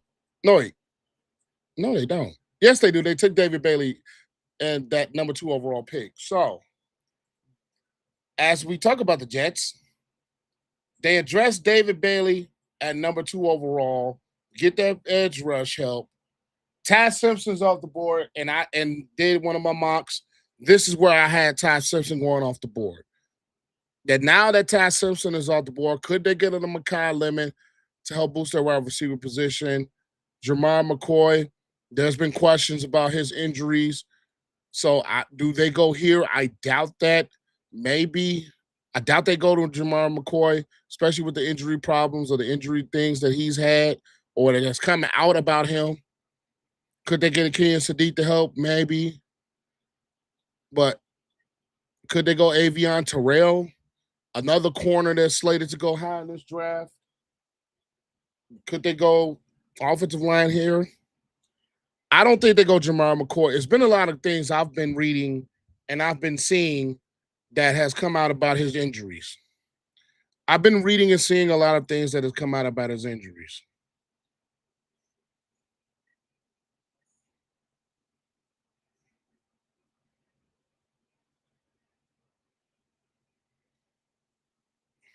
Is that right? No, that's not good. They're going on to the board.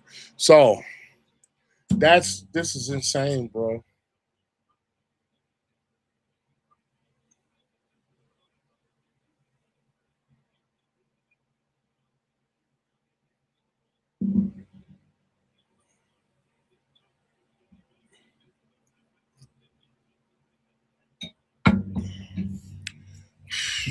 Wow.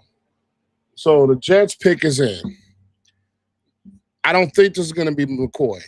I just don't think so. Let's see. Goodell's at the podium. Goodell's at the podium.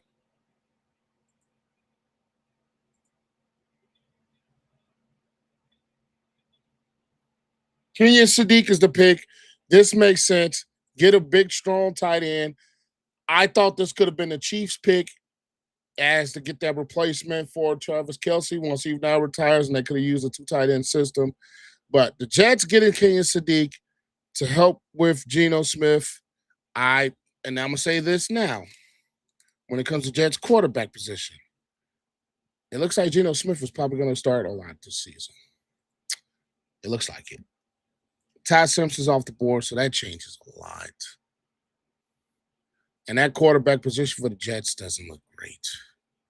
It doesn't. I'm gonna take a look at their depth chart at quarterback right quick. As you have Geno Smith, Brady Cook, and Bailey Zappi. Bailey Zappi does have a little bit of experience, but the Jets quarterback position now, I think that changes a lot with the pick of Ty Simpson going to the Rams. Because I had a feeling at some point this probably could have been a position where Ty Simpson went.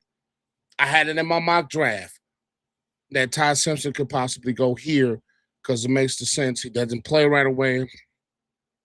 He's not pressured to start, even though fans are going to claim it for him. But, man, I like the pick of Sadiq. Big, strong, physical tight end. Can help with this offense. Add him to A.D. Mitchell. You had him to Garrett Wilson. Mason Taylor, who they picked last year, showed a little bit of flashes. But that quarterback position is going to be a big question mark for this team. It's going to be a big question mark. Wow, bro. I'm still tripping about this Ty Simpson shit.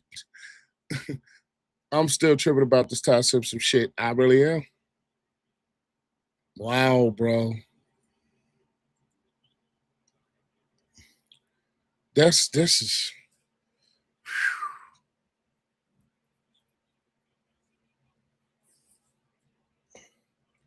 I did not see this happening. So the Lions. Let's talk about the Lions. The Lions are on the clock. And I don't want the Lions to get any better because they're in the Bears division. Now strike 1, 2, and 3.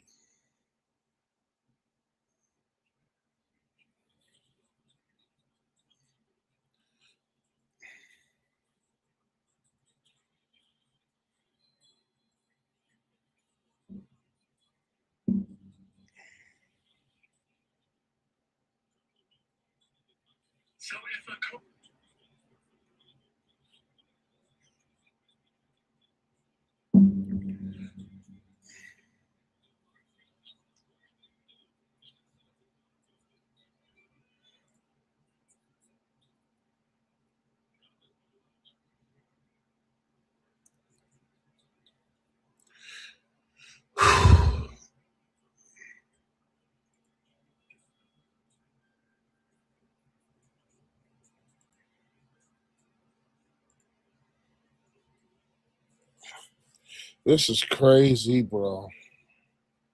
This is insane.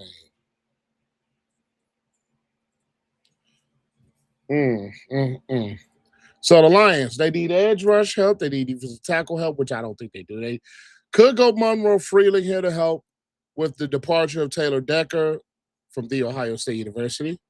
They also could go, I think they go Monroe Freeling here. They could use some corner help too. Maybe Avion Terrell could be a thing. Jamal McCoy could be. I think they go a guy like a Monroe Freeling. I think they go Freeling here. I personally think they go Freeling. As we look back into the best available, I think they go Freeling. Boost that left tackle spot now that Taylor Decker is now out of the door. I think they go Monroe Freeling here. This is a team. This is a team that I don't want to get better. I'm gonna lie. I'm not gonna lie to you. I think they draft running back later with the departure of David Montgomery, trading him to the Texans. So I think this is a spot where I think Monroe Freeling makes the most sense. Help with that left tackle spot and continue that. And the Lions have had one of the better offensive lines over the past few years. And then looking at their depth chart, they're slated to start Larry freaking Borom. As Bears fans, no, you don't start Larry Borom. He's more of a depth piece. You don't want to go to a season starting this man. You don't. You don't. You don't.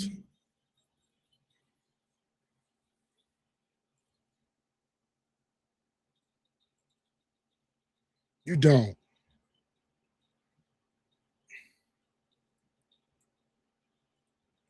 You don't want to go into a season starting Larry Borom at left tackle. So you got to pick Monroe Freeland.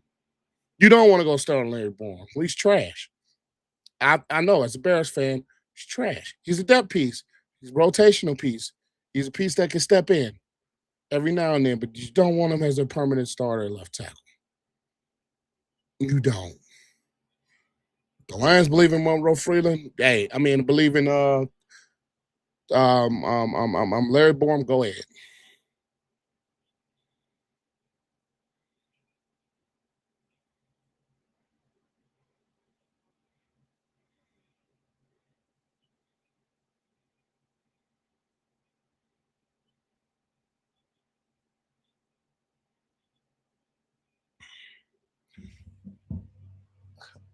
Shout out to Make a Wish. First off, they got Make a Wish kid making a Lions pick. I'm not against this at all. Shout out to him.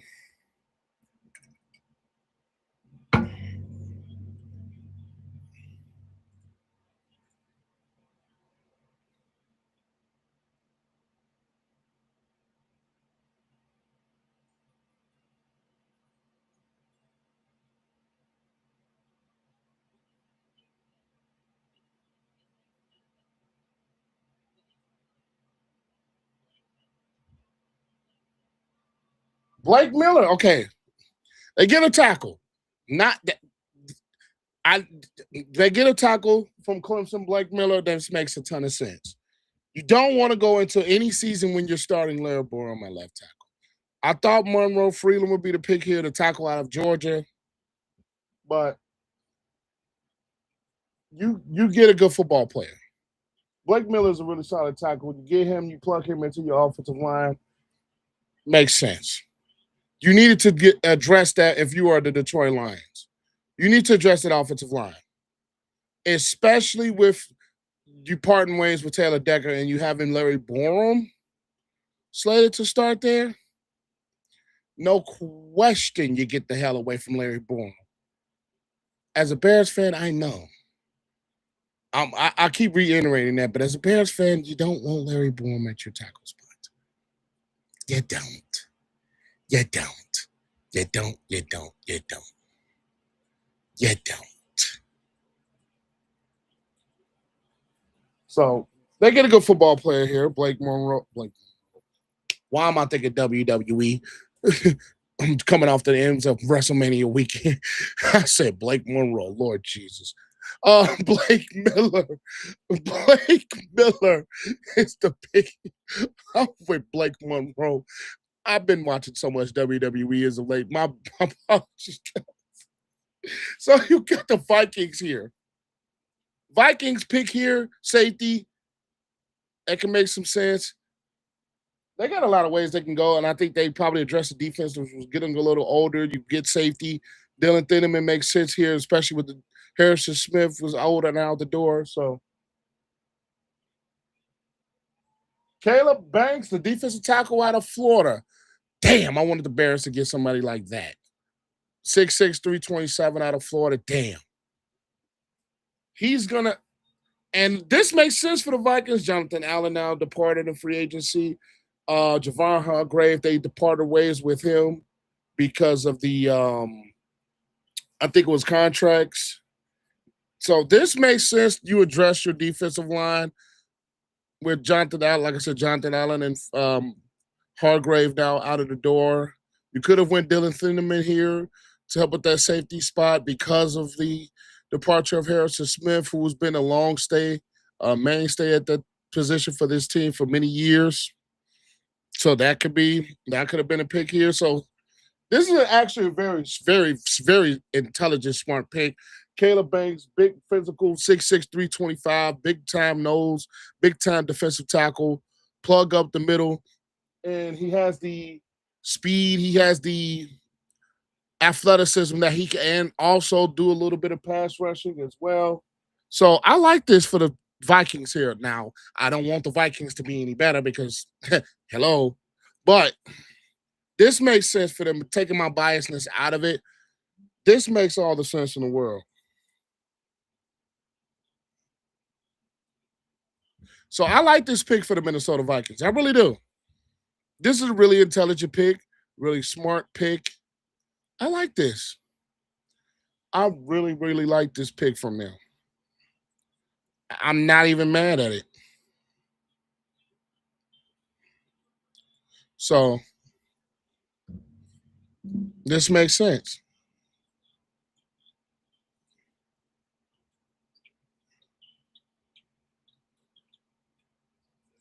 All right. I will be back, guys, and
And we're back. We're back. We're back as the Carolina Panthers and now have the pick on the clock, and their pick is in. Goodell is at the board.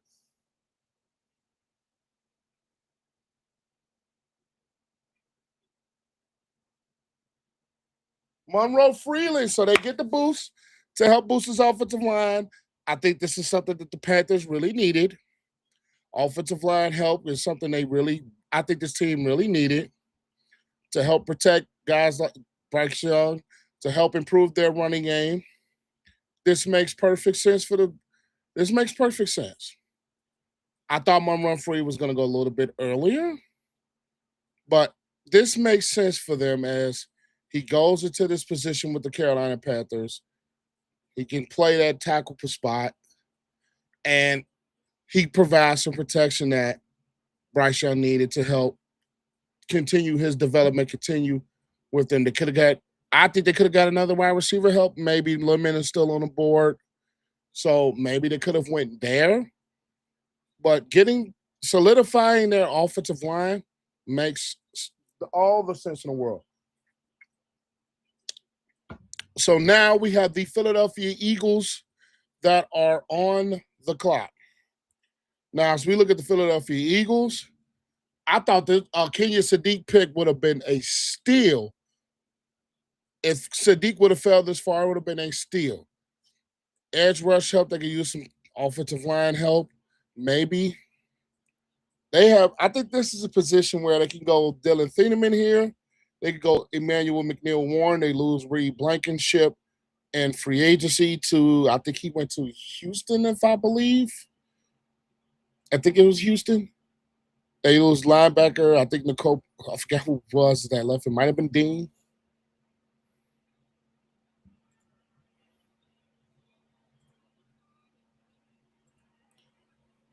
Makai Lemon is the pick.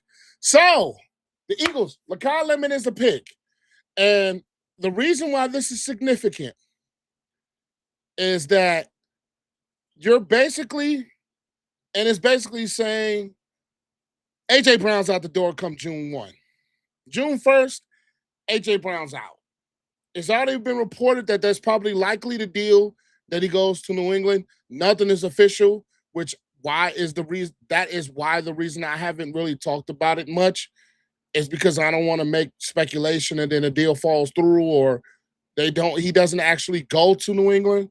So that's why I really haven't actually talked about it per se, is because of the fact of it's not official. And I've seen a lot of things come out that don't end up being true or don't end up happening.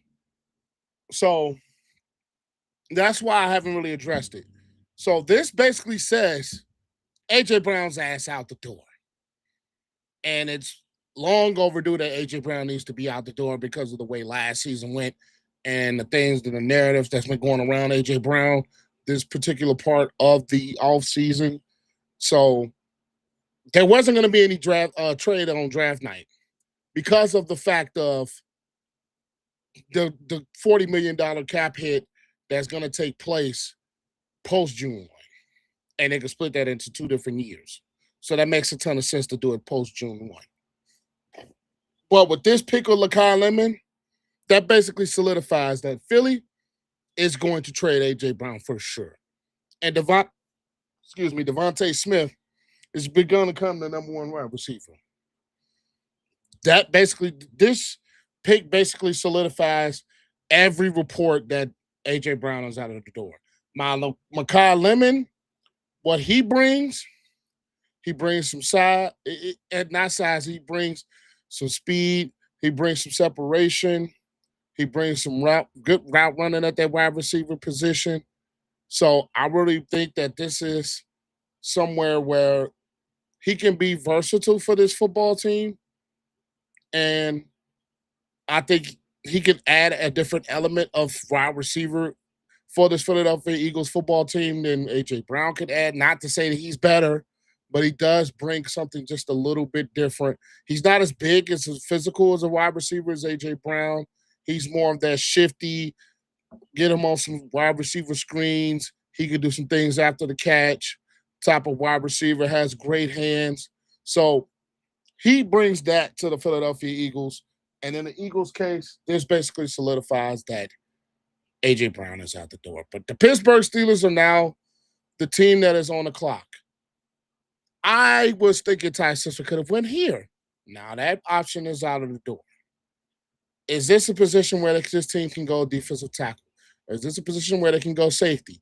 Because defensive tackle, I love me some Cam Hayward from The Ohio State University, but he's getting older. That safety unit is getting older. When we're talking about Jalen Ramsey, he's a good football player, but he's just not the same football player that he once was. You got Deshaun Elliott, he's been in and out. They did sign Jaquan Brisker. They did sign Jamel Dean this all season. Could they go defensive tackle? I think that would be the smart place to go. Could they go offensive line? Maybe they can go smart there. Quarterback, I thought Ty Simpson could have possibly been a pick here, but that he's off the board now. So it's interesting. Steelers can go a couple different ways. Is to me,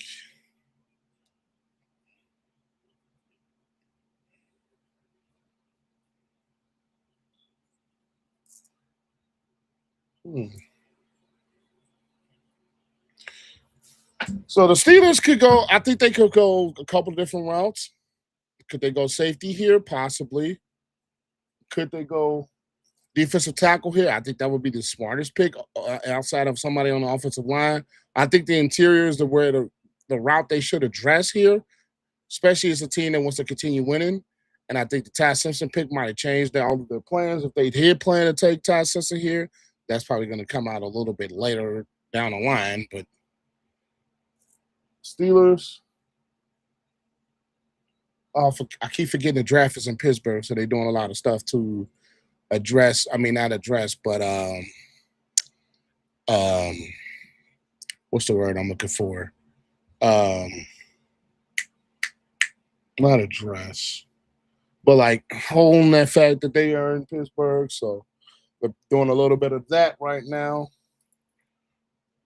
I'm still a couple of picks away from my Bears. I just hope the Bears don't do anything stupid. But this is all about Pittsburgh right now. They're doing a little thing. I personally would say if the Pittsburgh Steelers had any direction they could go, let me refresh this. Road Freeling is no longer on the board.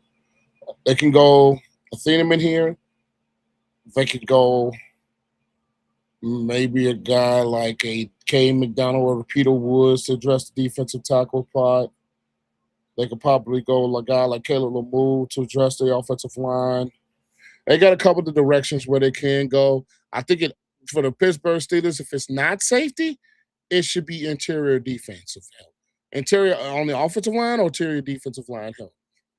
I think those are the routes that they should go. Now, will they go those routes is entirely different. So, and then the Eagles pick, they traded up with the Cowboys. I failed to address that. I apologize. I forgot.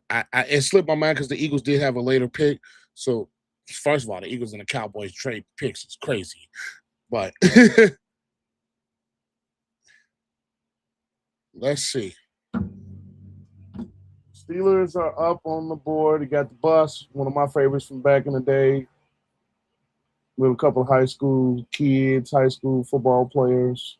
Probably represents the Pittsburgh, that area. So let's let them address a little bit of that. But I think the smart pick for the Steelers to do here is to go anywhere in the interior, whether it's the offensive line or the defensive line. So I think those are the two ways to go.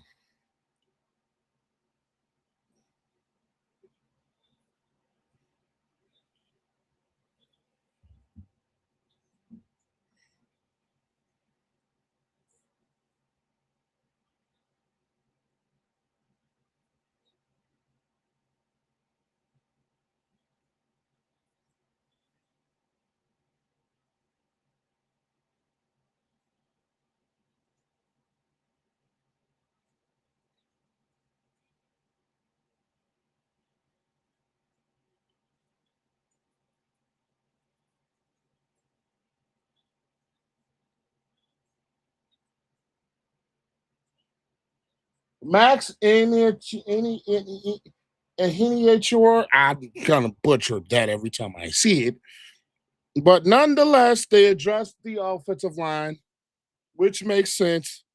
Max Hiniature from Arizona State. So that makes a ton of sense here. That makes sense. Like I said, this is a team that needed to address either offensive line or defensive line. So it only makes sense that they go to the offensive line here to get. I think they need to boost to protect the quarterback. Big time thing that I think they could use. You got to protect your quarterback, whoever the quarterback ends up being. We're still in the wait and see on that. But big time physical, strong offensive line here. Makes all the sense in the world. So it's a very smart, it's a very good pick by the Pittsburgh Steelers. They had to address that offensive line. They had to. And whether it was offensive line, defensive line, those were the spots where they had to address. Now I still think they go defensive tackle later on. Like I said, I love me some Cam Hayward, but he's only getting older. He's been in the league since 2011. He's only getting a little older. So you're gonna have to address that at some point. So getting offensive line, I think is a very smart thing here. And now as we go to the next team on the clock, and that is going to be the Los Angeles Chargers. Guard. Guard. Defensive tackle, guard. Just like the Steelers, they need to go to the interior. Could they get dressed wide receiver here? I doubt that. Edge rush. You still got Messador on the board. You got Khalil Mack, who is getting up there in age. As much as I love me some Khalil Mack, he's getting up there in age. So maybe that could be a route that they address at this point, at some point in the draft.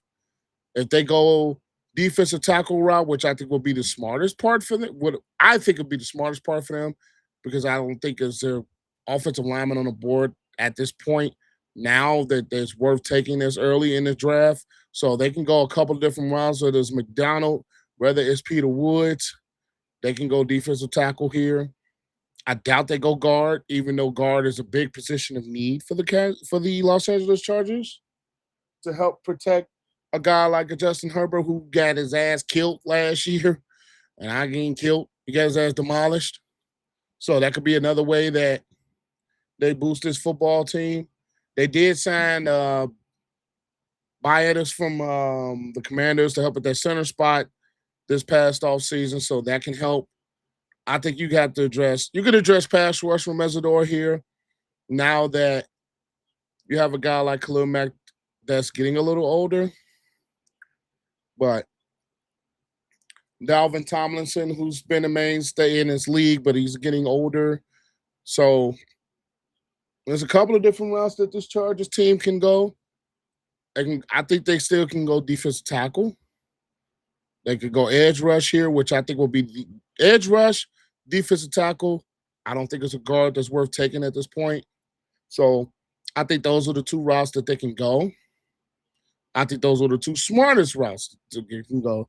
Somebody on the defensive line or somebody in the interior of the offensive line, which I doubt that happens. So maybe a Messador is off the board here. Maybe. Let's see. Roger Goodell is now up to the podium.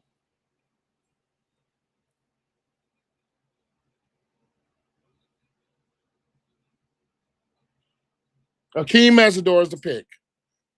Akeem Messador is the pick here from Miami, the edge rusher who had a really phenomenal season. Now, he's one of the older players in this draft. He's one of the older players. I think he's like 24, 25, if I want to believe right at this point.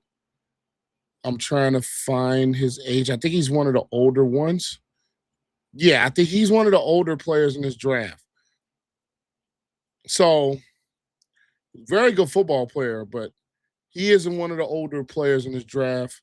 A lot of teams had him a little, I think, slipping a little bit because of that factor of him, of his age. A lot of teams had him down on their boards because of that. So, and now we have the Dallas Cowboys back on the clock. And the Dallas Cowboys are at a point where they've already picked Caleb Downs, my boy from the Ohio State University. So I still think this is a team that needs to address the defensive side of the ball here. I'm not sure if you go defensive tackle here. The edge rush, the guy that was left off the board could be off. Maybe you go Peter Woods. Maybe you go McDonald. Maybe you go. You can't go another safety. So maybe you go Avion Terrell here to help at that cornerback spot. I think that's the most logical pick, unless they really believe that Jamar McCoy's injuries are not what they believe they are.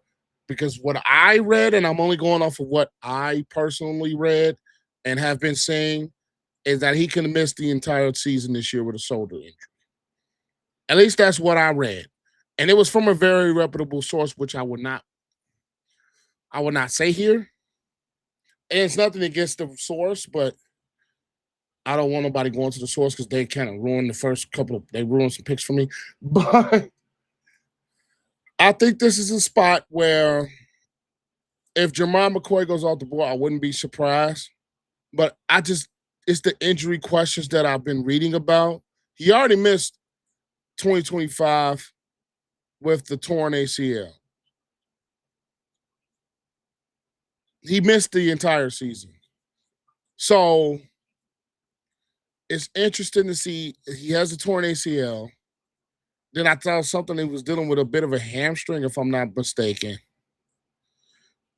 That could be wrong, but then I saw the source I'm mentioning with the shoulder problem, and I think that's a little bit of why he's been slipping. But when he's on the field, he's productive. It's just a lot of teams have some questions about his injuries, and I think that is a big reason why he's slipped this far in the draft now. So we shall see. But from this perspective, he's a really good football player, but it's just the injuries.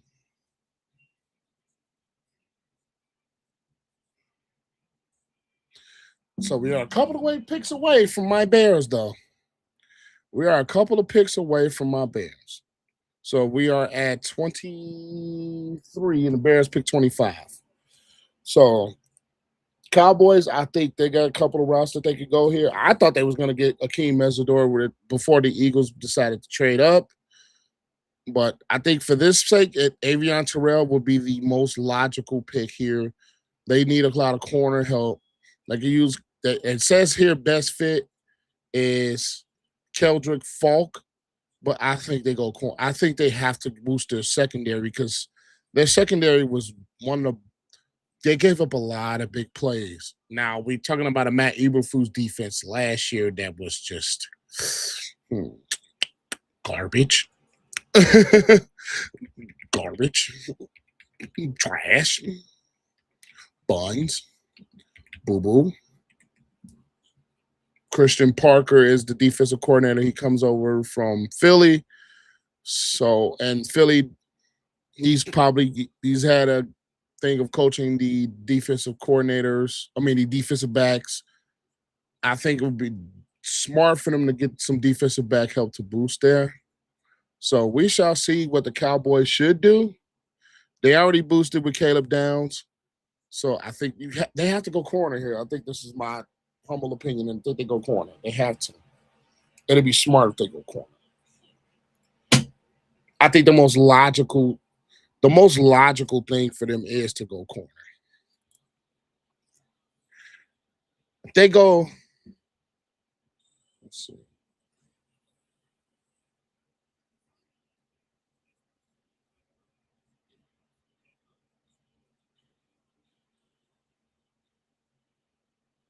Okay, just checking a few things. So we got Cowboys on the board. It's coming back on the air. Looks like the pick could be in.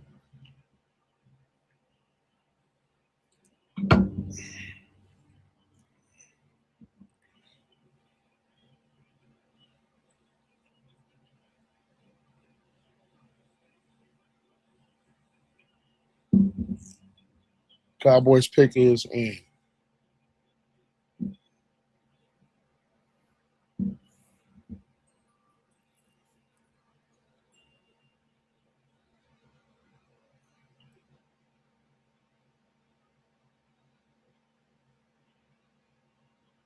Malachi Lawrence, the edge. Wow. Hey, I don't know too much about Malachi Lawrence. I'm not gonna lie. I'm not gonna sit here and sugarcoat it. I don't know much about him. I don't. I don't. I don't know too much about him. But he does address a position of need. I'll say that as an edge rush. He does address that. I'm not gonna lie and say I know too much about this football player. I'm not gonna lie. That's one thing I won't do to you guys. I won't lie. I don't know too much about him. But then again, we always have those players that come out of nowhere and be surprised and really good football players. So, but I will say I'm not gonna lie and say I know a lot about him. I'm not gonna lie to you guys. I don't know much about Malachi Lawrence. I'm not gonna sugarcoat that shit. Because if I do, I'll be doing you guys a disservice by trying to make up some lies. I don't know too much about Malachi Lawrence. But the position of need of edge rusher, he does fill the void. Now, the Cowboys need still. I still think if they could have pushed the chips to the table. First of all, they should have never traded Michael Parsons, especially to those damn Green Bay Packers. But that's neither here nor there. They did pick up Rashawn Gary this offseason, which is basically seems like they swapped. So we'll see. But now the Cleveland Browns are on the board. Now the Cleveland Browns, they drafted, let me make sure I get this right. My short-term memory is terrible, y'all. My short-term memory is god freaking terrible. They drafted, was it Lemieux? Fernando, Spencer Fernando from Utah to get on the offensive line. So that's a big thing to help with this team. So could they go Avion Terrell? Could they go guard, which I doubt they go this early? Wide receiver still is on the board with Cooper and Boston still available. Could they be going in that route to boost whoever they start at quarterback? I think it should be Shedeur. Maybe they try to get Deshaun Watson a shot, even though I don't think they should. They need to just go ahead and start this football team young and continue to build that because they're not winning very many football games. And even with the season that Myles Garrett had, they still didn't win many football games. So this is a team I think they need to go. Personally, I think they need to go get. Personally, I think they need to go get themselves a wide receiver, whether it's Denzel Boston, whether it's Omar Cooper. That makes a ton of sense. Help boost their quarterback position or give a boost to the quarterback, whoever it may be. Because on this roster now, you have Tillman, Cedric Tillman, who showed flashes, Jerry Jeudy. I've never really been high on him, and Isaiah Bond, who, for all intents and purposes, he showed flashes as well. But I still think this team needs to add to their wide receiving core. I still think so. So having a Denzel Boston and let me put my phone over there because I don't even want to see nothing. I don't want to see nothing because the Bears are next. I don't want to see anything. The Bears are next, so don't nobody ruin nothing for me. Don't nobody spoil nothing for me. The Bears are next, and I want to give my full-fledged reaction to the Bears pick. I don't want nothing to get spoiled. I don't want nothing to get spoiled. So, let's see.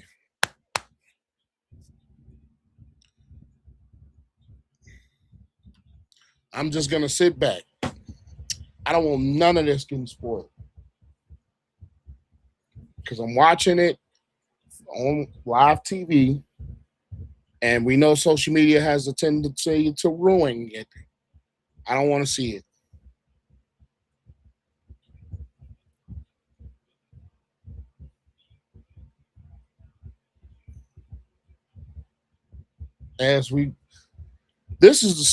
So this draft is not as long as previous years, and I like this because we're already at the 24th, 25th pick. I like this. Because around this time last year, we're probably still on pick of 12 at this point, 12 or 13. And it's almost 9:30 Central Time.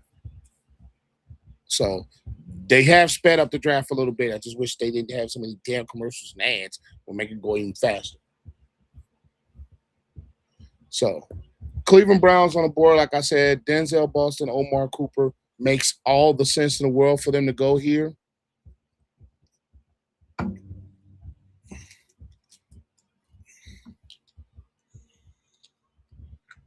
Sorry, guys, gotta take my meds.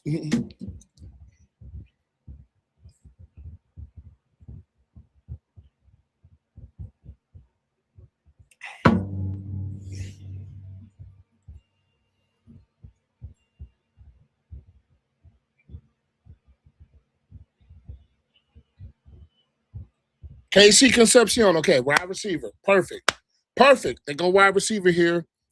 Like I said, that was a pick that they needed to do. They needed to go receiver. KC Concepcion, a very good, talented player at Texas A&M.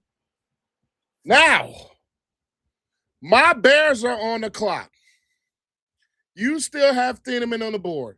You still have McNeil Warren on the board. You still have Peter Woods. You still have Caleb McDonald from The Ohio State University.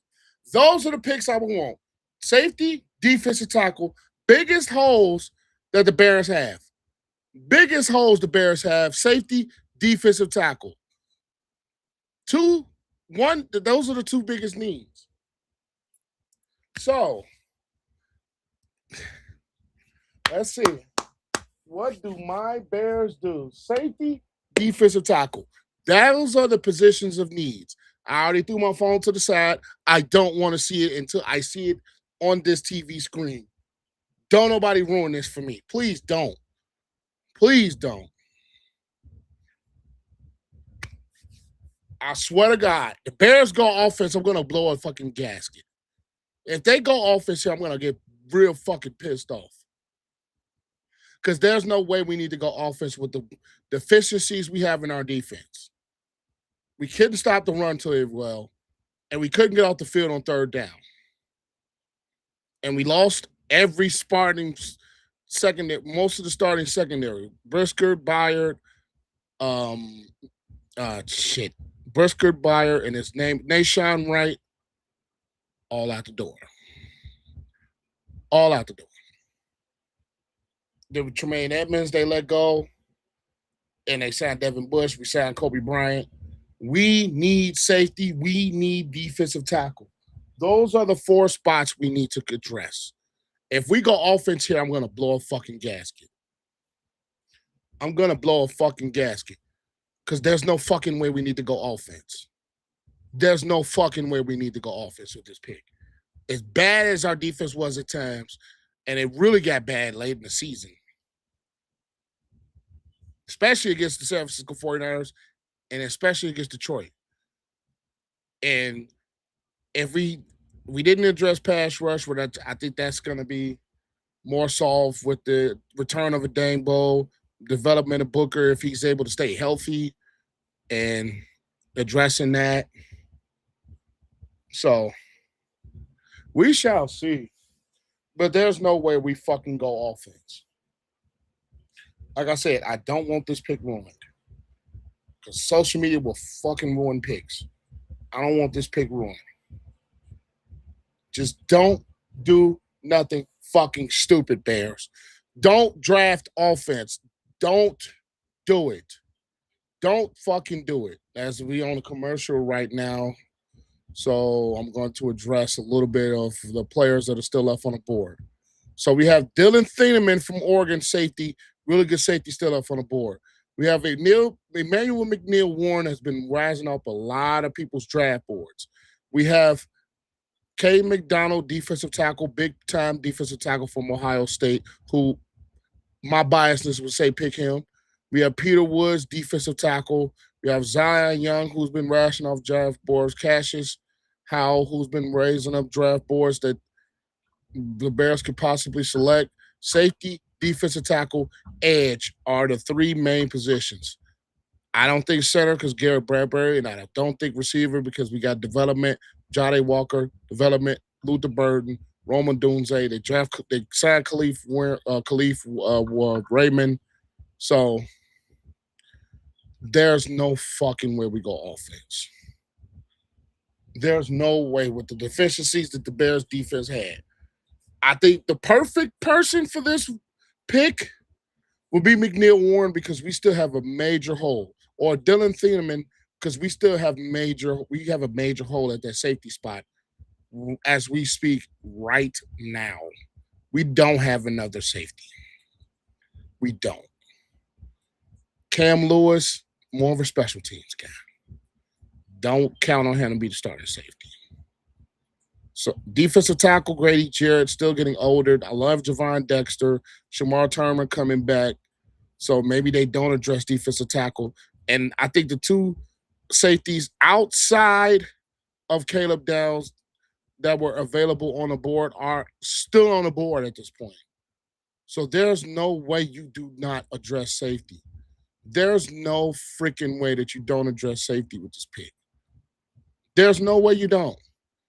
Like I said, the best safety in this class is already off the board, and we knew he was going to be off the board earlier. We're talking about Caleb Downs from The Ohio State University. We knew he was going to be off the board early, so we knew we had no shot at him.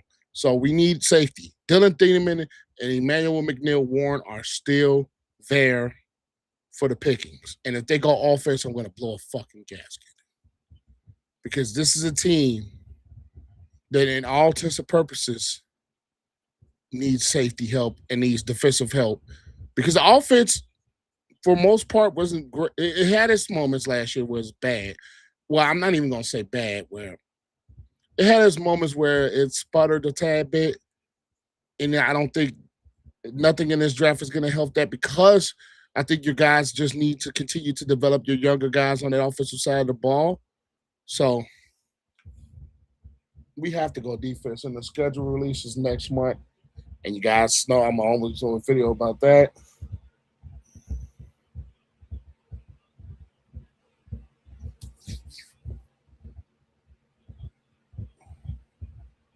All right, so they're walking up to the podium.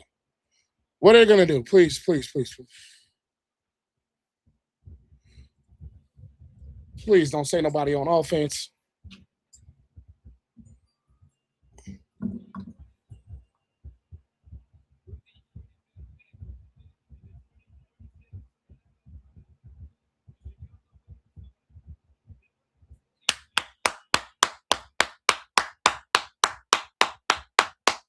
Dylan Thieneman is the pick. Yes, yes, yes.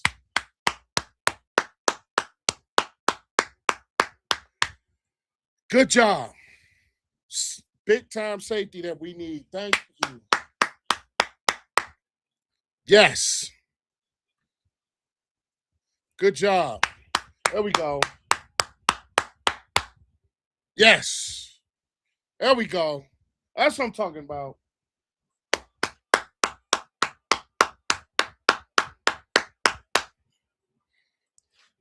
Yes. Woo.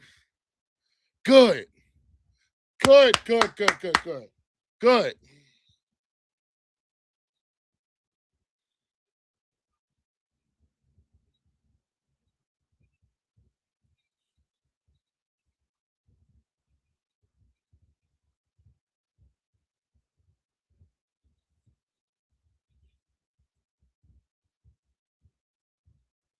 There we go, Bears.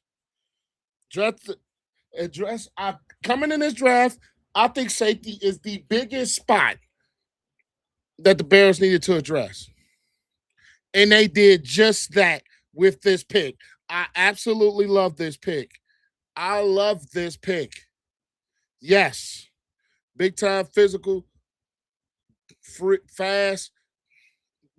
Boy, if they would have went defense, if they would have went offense, I was going to be pissed. There we go. Versatile playmaking type of safety that can fit right next to Cole.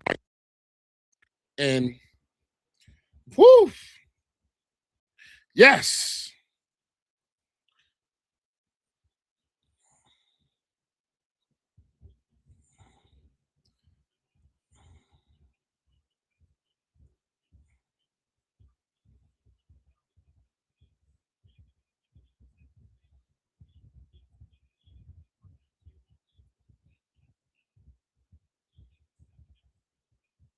There we go.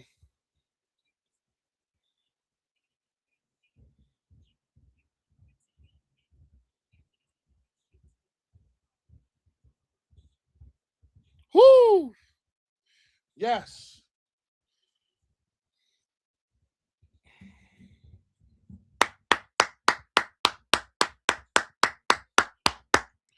Yes. I'm ecstatic with this pick. Something we really needed. Address the safety spot that's left a hole by Brisker and Byers' departure. And we needed somebody because we didn't address it during free agency, the other safety spot next to Kobe Bryant, who we actually paid this offseason. Man, he can play in the box. He can go. He's not as physical in run support, but it's at the same token because Kobe Bryant, I think, is going to fill that void because he's more of a physical safety than Dylan Thieneman is. But he is a very, very good pick for the Bears, and this really improves the back half of the Bears defense. So I really love this pick. I love this pick.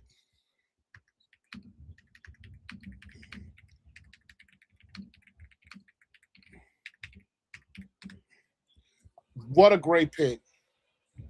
Great pick for the Bears.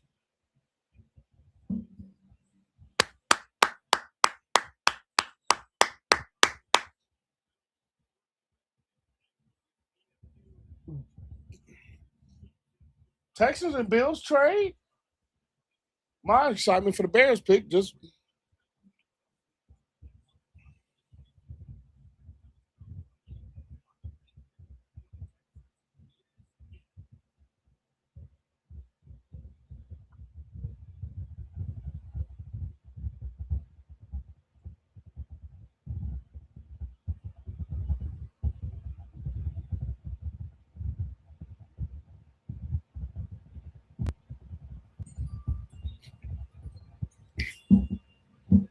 Texans.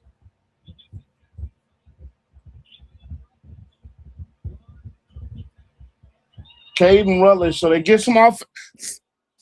It is about damn. Okay, so now that we're on the Texans, it is about damn time they addressed that offensive line because that offensive line was piss poor bad. That offensive line was bad last year. The Texas offensive line was terrible. I'm not gonna. It was bad. That Texas offensive line was so bad last year. It was so bad. They've addressed it with Kalen Rutledge, who I think is a very good football player, very good pick for them. It's about time they addressed that. They traded up to get him. Very smart pick.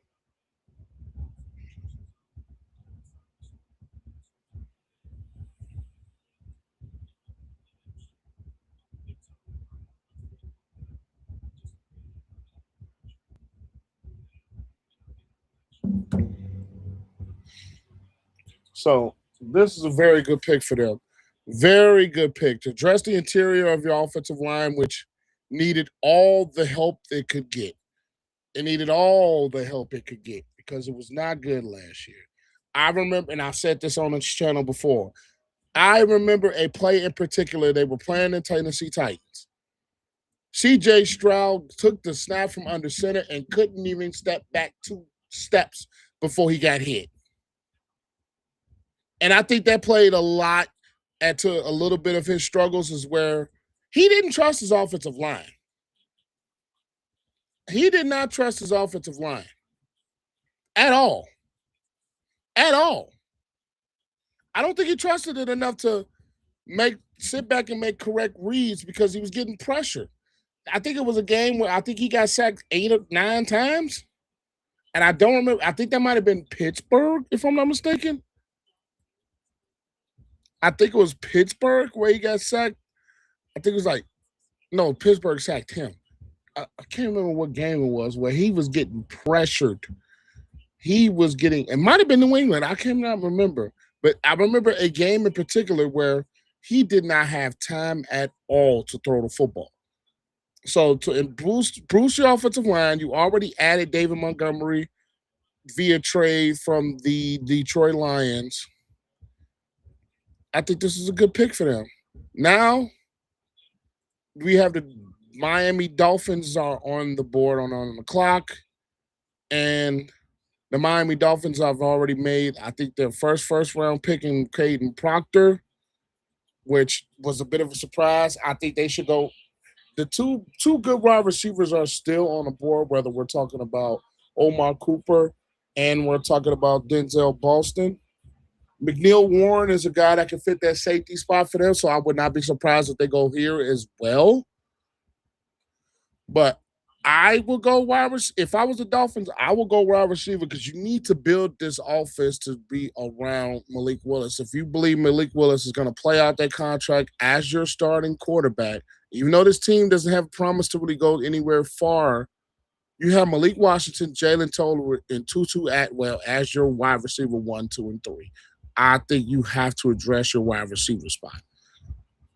You have to. If you are the Miami Dolphins, you have to address your wide receiver spot at some point.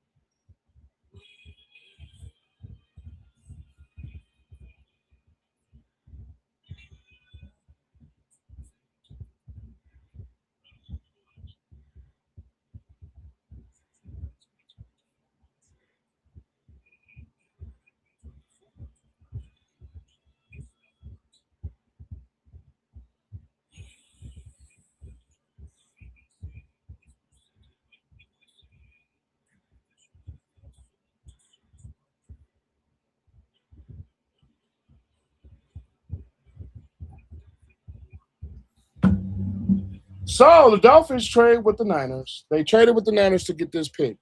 It's been a ton of smaller trades. I've noticed. A ton of smaller trades is kind of going over my head, or maybe I haven't kind of.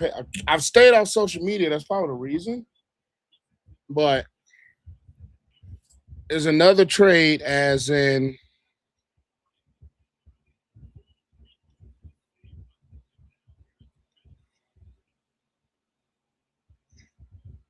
So we have the Miami Dolphins. Like I said, they could get wide receiver. I think they should go wide receiver here.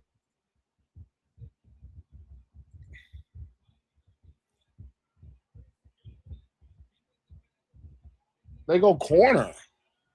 Chris Johnson, and I'm not gonna say I know anything about him because I don't. But I thought they would have. I mean, the corner, that is another need that they had, another need. So I'm not too big of a mad on this. You still got Jamal McCoy and Avion Terrell on the board, which is surprising that they took Chris Johnson here. When you still have the, but I said Jamal McCoy, he's probably going to slip because of the injuries, and I'm surprised Avion Terrell is not picked yet. I've seen a lot of mocks, and I've done mocks to had him in the first round. I just didn't think Jamal McCoy. Now I didn't think Jamal McCoy. How can I put this? I'm stuttering here. I figured Jamal McCoy was going to drop because of the injury reports that came out about him.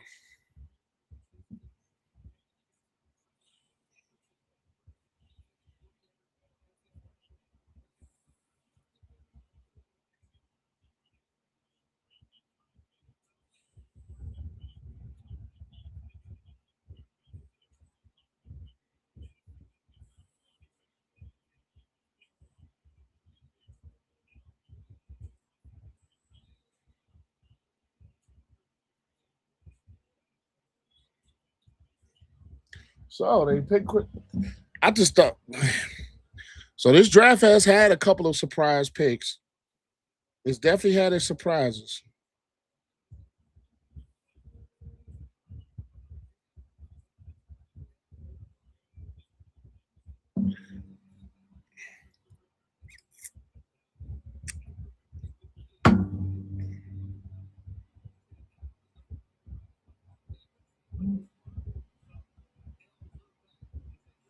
So now that they're off the board, they pick Chris Johnson.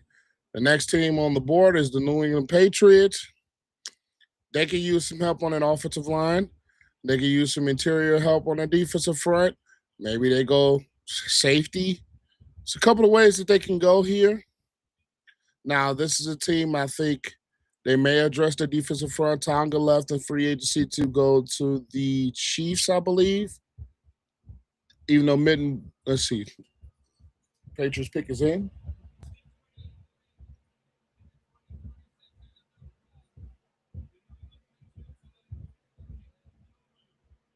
So they go offensive line here. Caleb Lamou from Utah.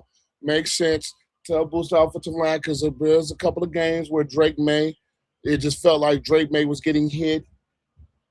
So he got hit a lot in the Super Bowl.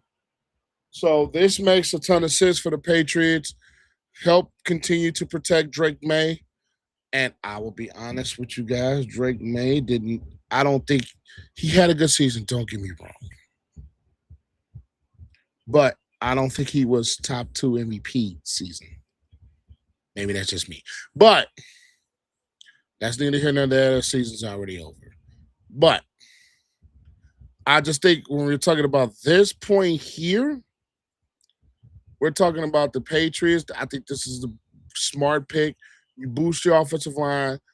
You continue to build Drake May. You continue to protect Drake May. So this makes a ton of sense from this aspect. This makes all the sense in the world. So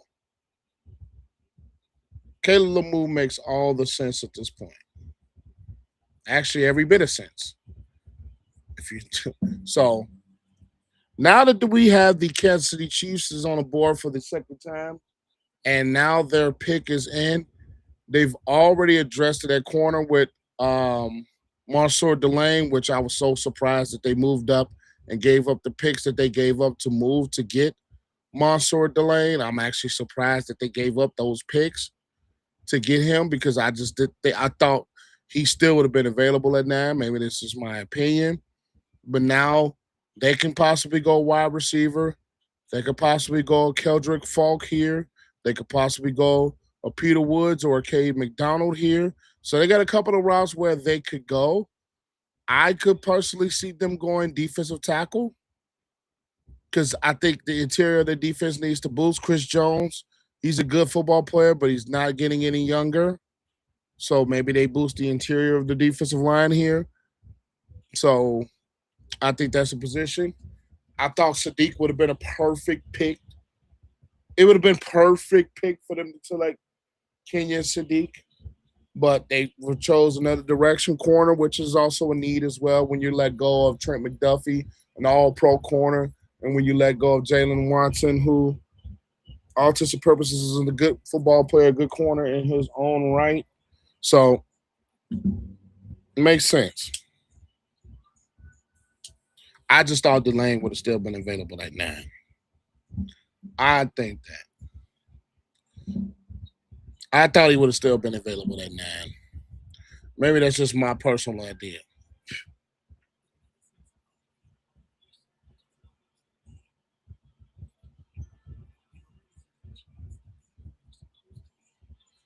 So I think they could go. They got a couple of routes that they could go here to address this football team. Defensive tackle will be a smart route. Safety will be. No, I don't think they go safety. An edge will go south. A wide receiver here with Boston and Cooper still on the board can help address some of the weaponry that they have. Rasheed Rice, they have Xavier Worthy. So maybe they think, I don't know. I don't think that wide receiver position for the Chiefs is necessarily solidified. I'll just say that. So if they address that here, I wouldn't be surprised. Avion Terrell could be a good pick here to address corner, but they've already done that with Delane. So I think this is where they should go defensive tackle. Peter Woods and Cade McDonald makes a ton of sense because the team didn't get out the field well on third down. So addressing the run defense for this football team is going to help. And I think if you can get another interior presence that can take a little bit of the pressure off of a guy like a Chris Jones, you do so. So I think defensive tackle will be a perfect pick here And Nama Basu, he says, I absolutely love this pick. Actually met him after the Oregon and Northwestern game. He's an absolute beast. I love the pick as well for the Bears. That safety position that was a massive, and I mean a massive hole there because of the fact of the whole departures of everyone. And the only guy they really addressed it with outside of Kobe Bryant was Cam Lewis. And Cam Lewis is more like a Jonathan Owens, which is a special teams type of a player that can fill in every now and then, but not trusted to be the entirety, like the permanent, the main other safety opposite of Kobe Bryant. So this makes a lot of sense. I love the pick as well because you had your top two safeties who were still on the board at that point in McNeil Warren and Thuney. So it made all the sense in the world for the Bears to address that. You could have went defensive tackle, but I think if the Bears did go defensive tackle, they were getting help with Shamar Turner being back, Odunze being back, Javon Dexter, I still think is getting better and better each season, and a good football player. So I am with you, Norman Basul. I really do love this pick. I love it. Shout out to you. I love this pick. Now that we're going to the Chiefs pick is in. I think they go either defensive tackle or wide receiver.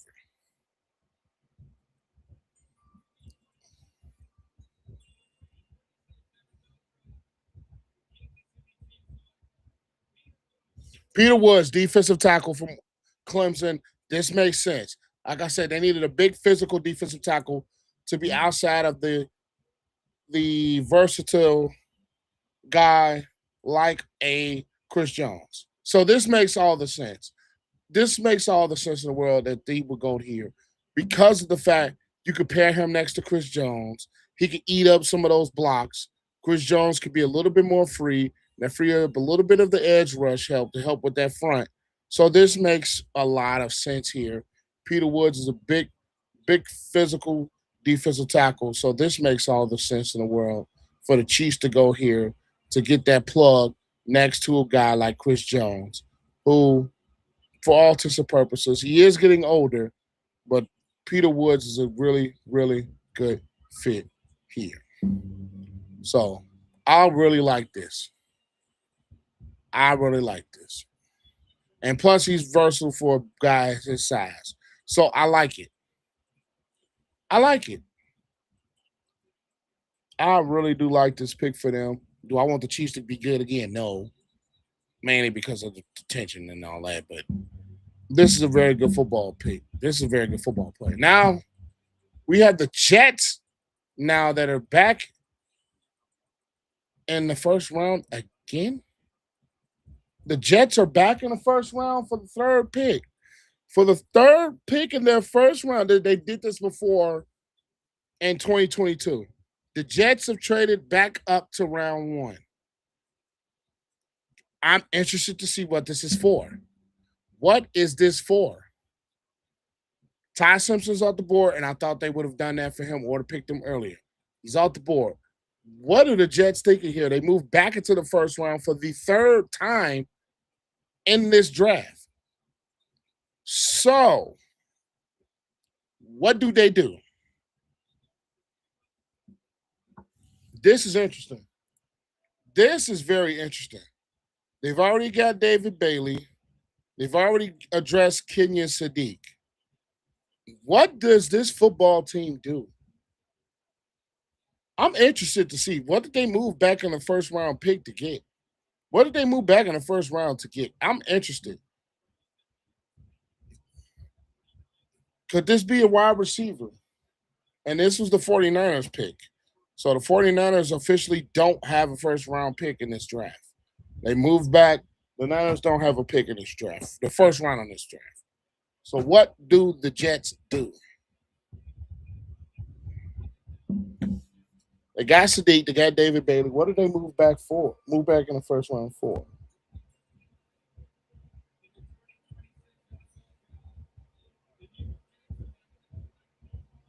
Omar Cooper Jr., wide receiver.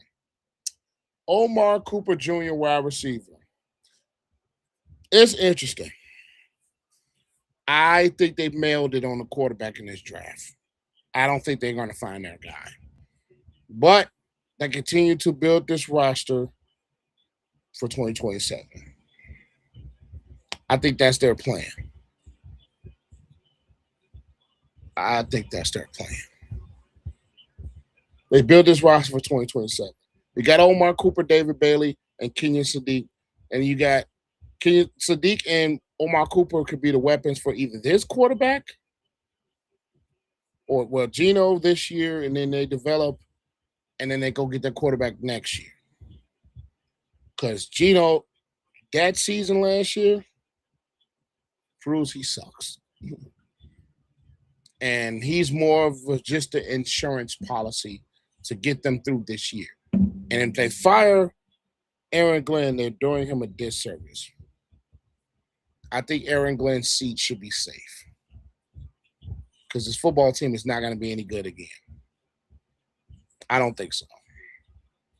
Well, will they continue? I think they're not going to be contenders. But I think as the Jets move into 2026, this could be a team that, okay, we see growth. We just need to go find our franchise quarterback. You got Brees Hall, who's still there, and who knows where that situation is going to turn out. Got Garrett Wilson. You got Omar Cooper. You got Kenyon Sadiq. Great weapons to build your future with. And Garrett Wilson is in his primer years. And then you address David Bailey on that edge rush with Will McDonald. So I like this draft for the Jets. I do. It's just for the fact this team needs a quarterback. And you're not finding one in this year's draft unless some miracle happens. I don't think you're finding a franchise quarterback in this draft.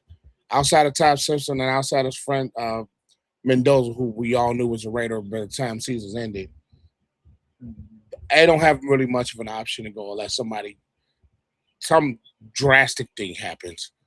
But 2027 is, I think, the year they find that guy. Them and the Cardinals. So,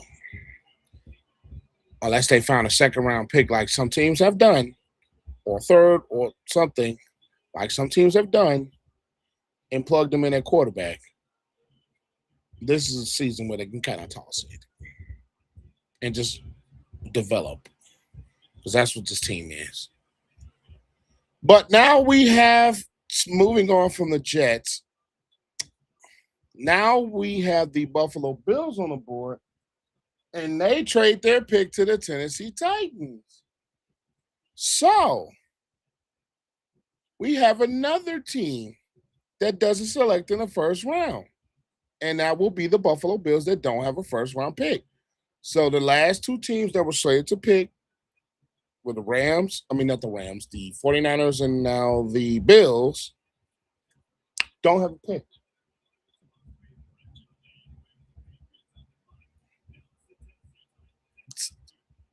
The Bills what is it with the Bills trading out of the first round these past couple of years, or like a few years of here? So what are the Titans thinking of picking here? They've already picked their wide receiver in Carnell Tate from the Ohio State University. Is there an edge rusher maybe they can go after? Is there a guard? Or what are they going to go after here? That's my question. What are they moving back in the first round to get?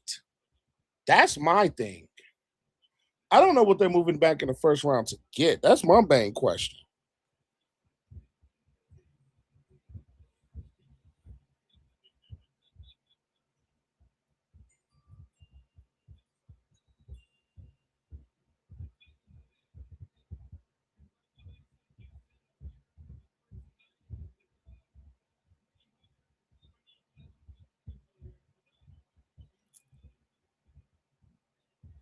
As we're almost at the conclusion of this draft, and I will say, I'm glad that they shortened it up because it's a lot shorter than last year's.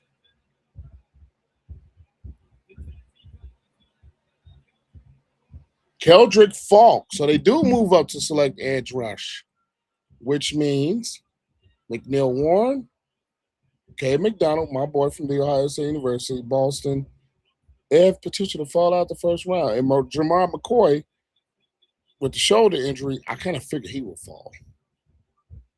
So now Kendrick Falk is the pick to help with the edge rush of the Tennessee Titans. This is a very interesting pick here.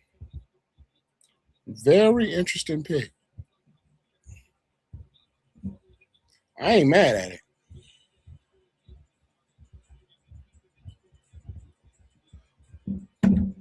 I don't know too much about Falk, but he is an edge rush that gives this team help, and they need the edge rush to get out to the quarterback. One of the good quarterback's best friend is a defense that can get out to the quarterback. So, young quarterback best friend, and they got him another wide receiver help with Carnell Tate from The Ohio State University. I'm sorry, wide receiver university and Ohio State University. So, as Keldrick Falk is now the pick, what will the Seattle Seahawks do with the final pick in this set first round? They could running back. I think they will get later. I think maybe maybe get a corner here. You did lose Tariq Warren and Tariq Woolen to the Eagles. You lose Kobe Bryant. So corner would not be a bad move here. A guy like an Avion Terrell would not be a bad move here. So I think that could be the spot where Avion Terrell goes. I don't think it's half Denzel Washington. Lord Jesus. They have Denzel Boston as the best fit here. But I think at this point, you have Avion Terrell who slipped down to this point. You lose Kobe Bryant. You could get Emmanuel McNeil Warren here. So I think you address those holes. Maybe you get you another solid wide receiver outside of Cup and outside of my boy Jackson Smith-Xigibert from Ohio State, from The Ohio State University, the wide receiver university.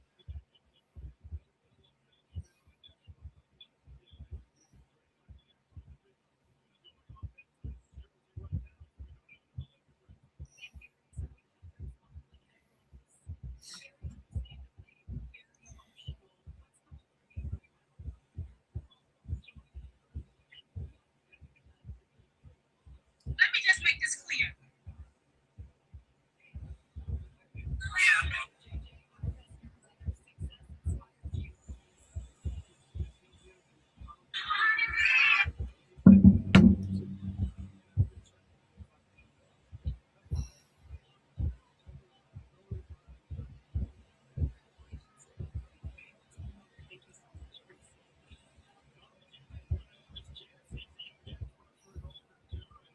Seattle has the last pick of this first round here, and where are they going to go?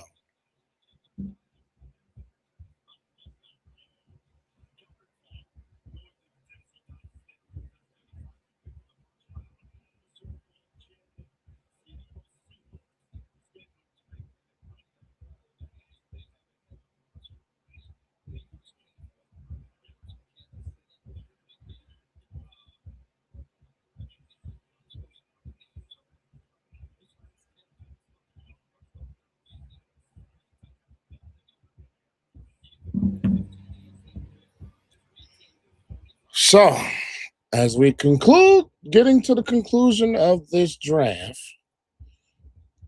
and I'm thankful that it's not going close to 4 hours like it has in years past, because someone still has a day job.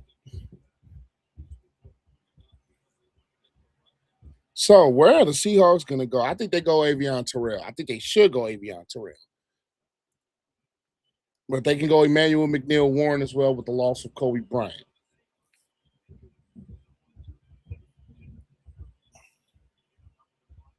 Or they can go Denzel Boston and help boost their, give a little bit more of a boost to take a little bit of the pressure off of JSN, who's going to get a lot of attention. Because Cooper Kupp, good football player, but he's getting up there in age and has a bit of injury history. So here comes the last pick of this first round of this draft. Let's see where the Seattle Seahawks are going to go with this pick.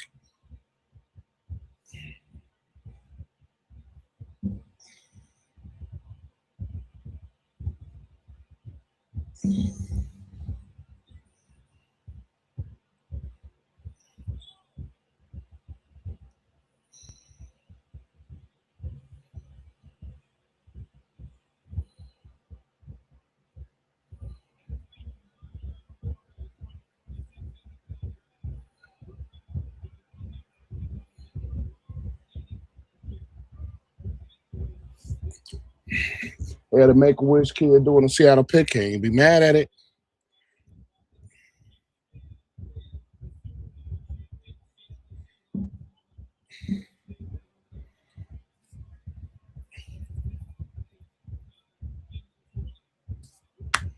Two-time cancer survivor. Shout out to him.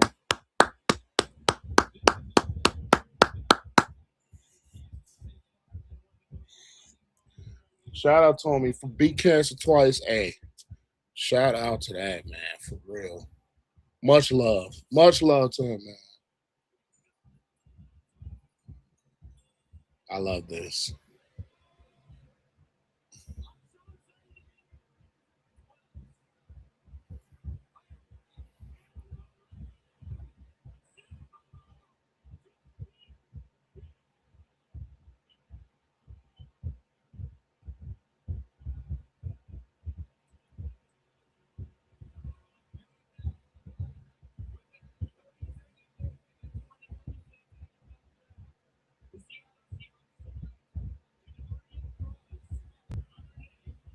Running back. Okay. I did read some rumors that he could go here. Jadarian Price is the running back, Notre Dame. So we got both Notre Dame running backs go in the first round. It makes sense. Kenneth Walker's out. Kenneth Walker's now with the Kansas City Chiefs, and we don't know the timetable and he's of Zach Charbonnet is coming back from that ACL injury, which he tore in I think it was the NFC Championship game. I don't remember what game. I think it might have been the NFC Championship or the game against the 49ers, which he got hurt. But no, it was the 49ers game. I think he got hurt. So this makes all the sense in the world. They didn't really address the running back in this offseason. So Jadarian Price, a really good running back. This makes sense. So I'm going to talk about a few small little things, and I'm going to hop in this bed behind me. But biggest shock easily of this draft is Ty Simpson going to the Rams in the first round. Mind you, Ty Simpson going high to the Rams in this first round. Biggest shock, I think that's the biggest shock pick of this draft.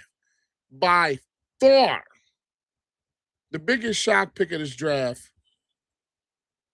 is Ty Simpson going 13 to the Rams. Big shock because it's understandable from the Rams standpoint. Very understandable that Ty Simpson would get picked by the Rams. It's just the shock factor of you have a quarterback that just came off an MVP season in Matthew Stafford. You have two teams that's quarterback needy right now, where we're talking about the Arizona Cardinals and the New York Jets that could use a quarterback. So, and I think for this factor, the Rams have had to see something or know something that makes them fall in love with Ty Simpson in order to pick him this high. Now, they had the roster in when you look at the Rams roster, they have the roster to where they can do this as far as what they have on this football team and what they addressed this offseason with Jaylon Watson, with Trent McDuffie. They have the roster to where they can do this and not get hurt by it. They can take that risk and pick the quarterback and not get hurt by it. So this is understandable from that point. It makes sense, but it's just the shock factor of it all. As there were rumors, I had seen rumors that Ty Simpson could go to the Rams. I just didn't want to. I'm not saying I didn't want to believe it. I didn't think it was going to happen because I thought, okay, we got our MVP quarterback playing off his best season of football. We're kind of going to build off of that and address some holes or address some depth pieces of this football team. But for them to go Ty Simpson at this point, it's a bit of a shocker. I think that by far is the biggest shock pick. Now, I think another pick outside of that might have been a surprise pick to people is Malachi Lawrence going to the Cowboys. I didn't think he was. I haven't seen anything to where he would go that high. You still had Keldrick Falk on the board, who I saw saw things where he was rated higher. You still at this point where the Cowboys picked, where we're talking about pick 23. And let's take a look. We're talking about pick 23. The Cowboys still had Emmanuel McNeil-Warren and Dylan Thieneman on the board. You still have Avion Terrell on the board. He's still on the board. So I thought, okay, they could possibly go corner to address the back end of their defense. Now, edge rush was a need. Let's be honest. Edge rush is a need.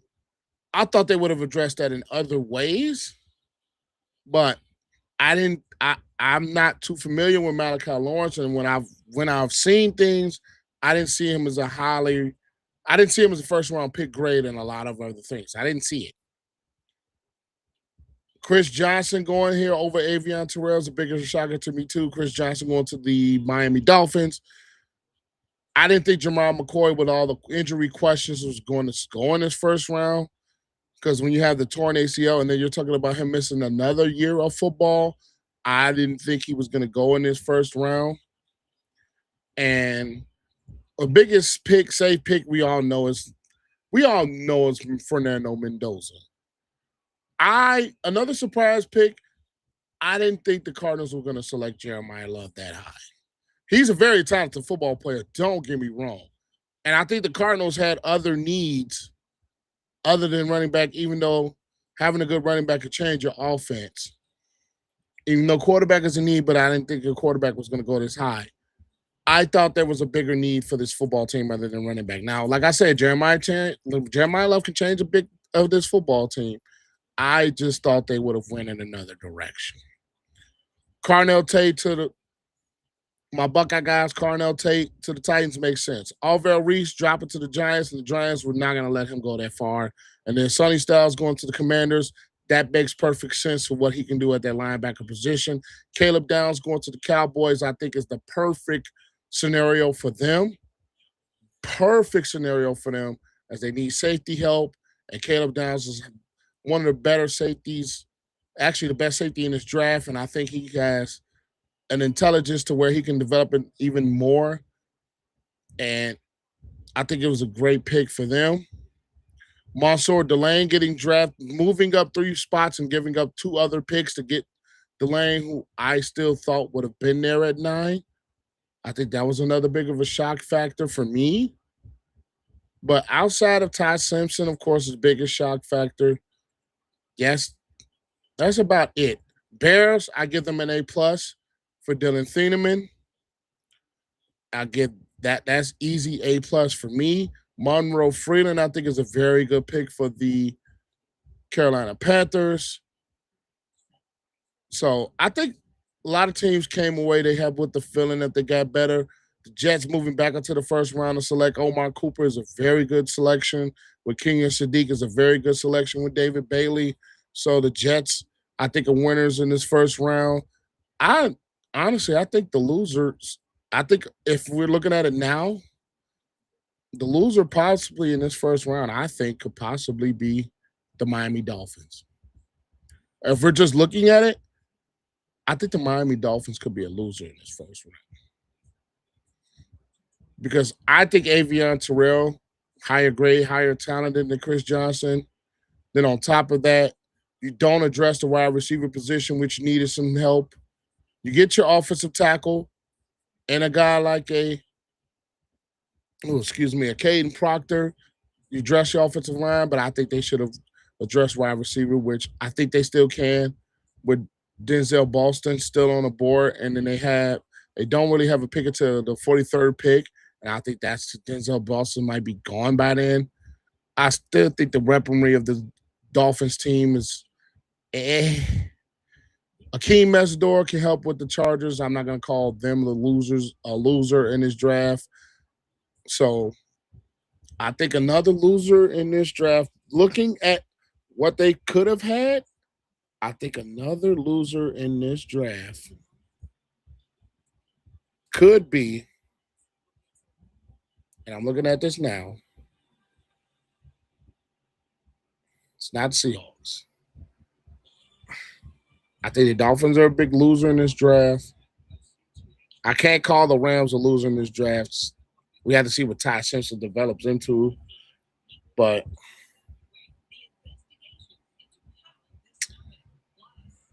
yeah, Steelers could be another one. Steelers could be another loser. They don't address the safeties position. They don't address corner. They don't address their defensive front, the defensive tackle position. Maybe the Steelers, but I definitely would say the Dolphins. And the Bears get an A+ grade for me in their pick. But thank you guys for tuning in. I had some fun with this.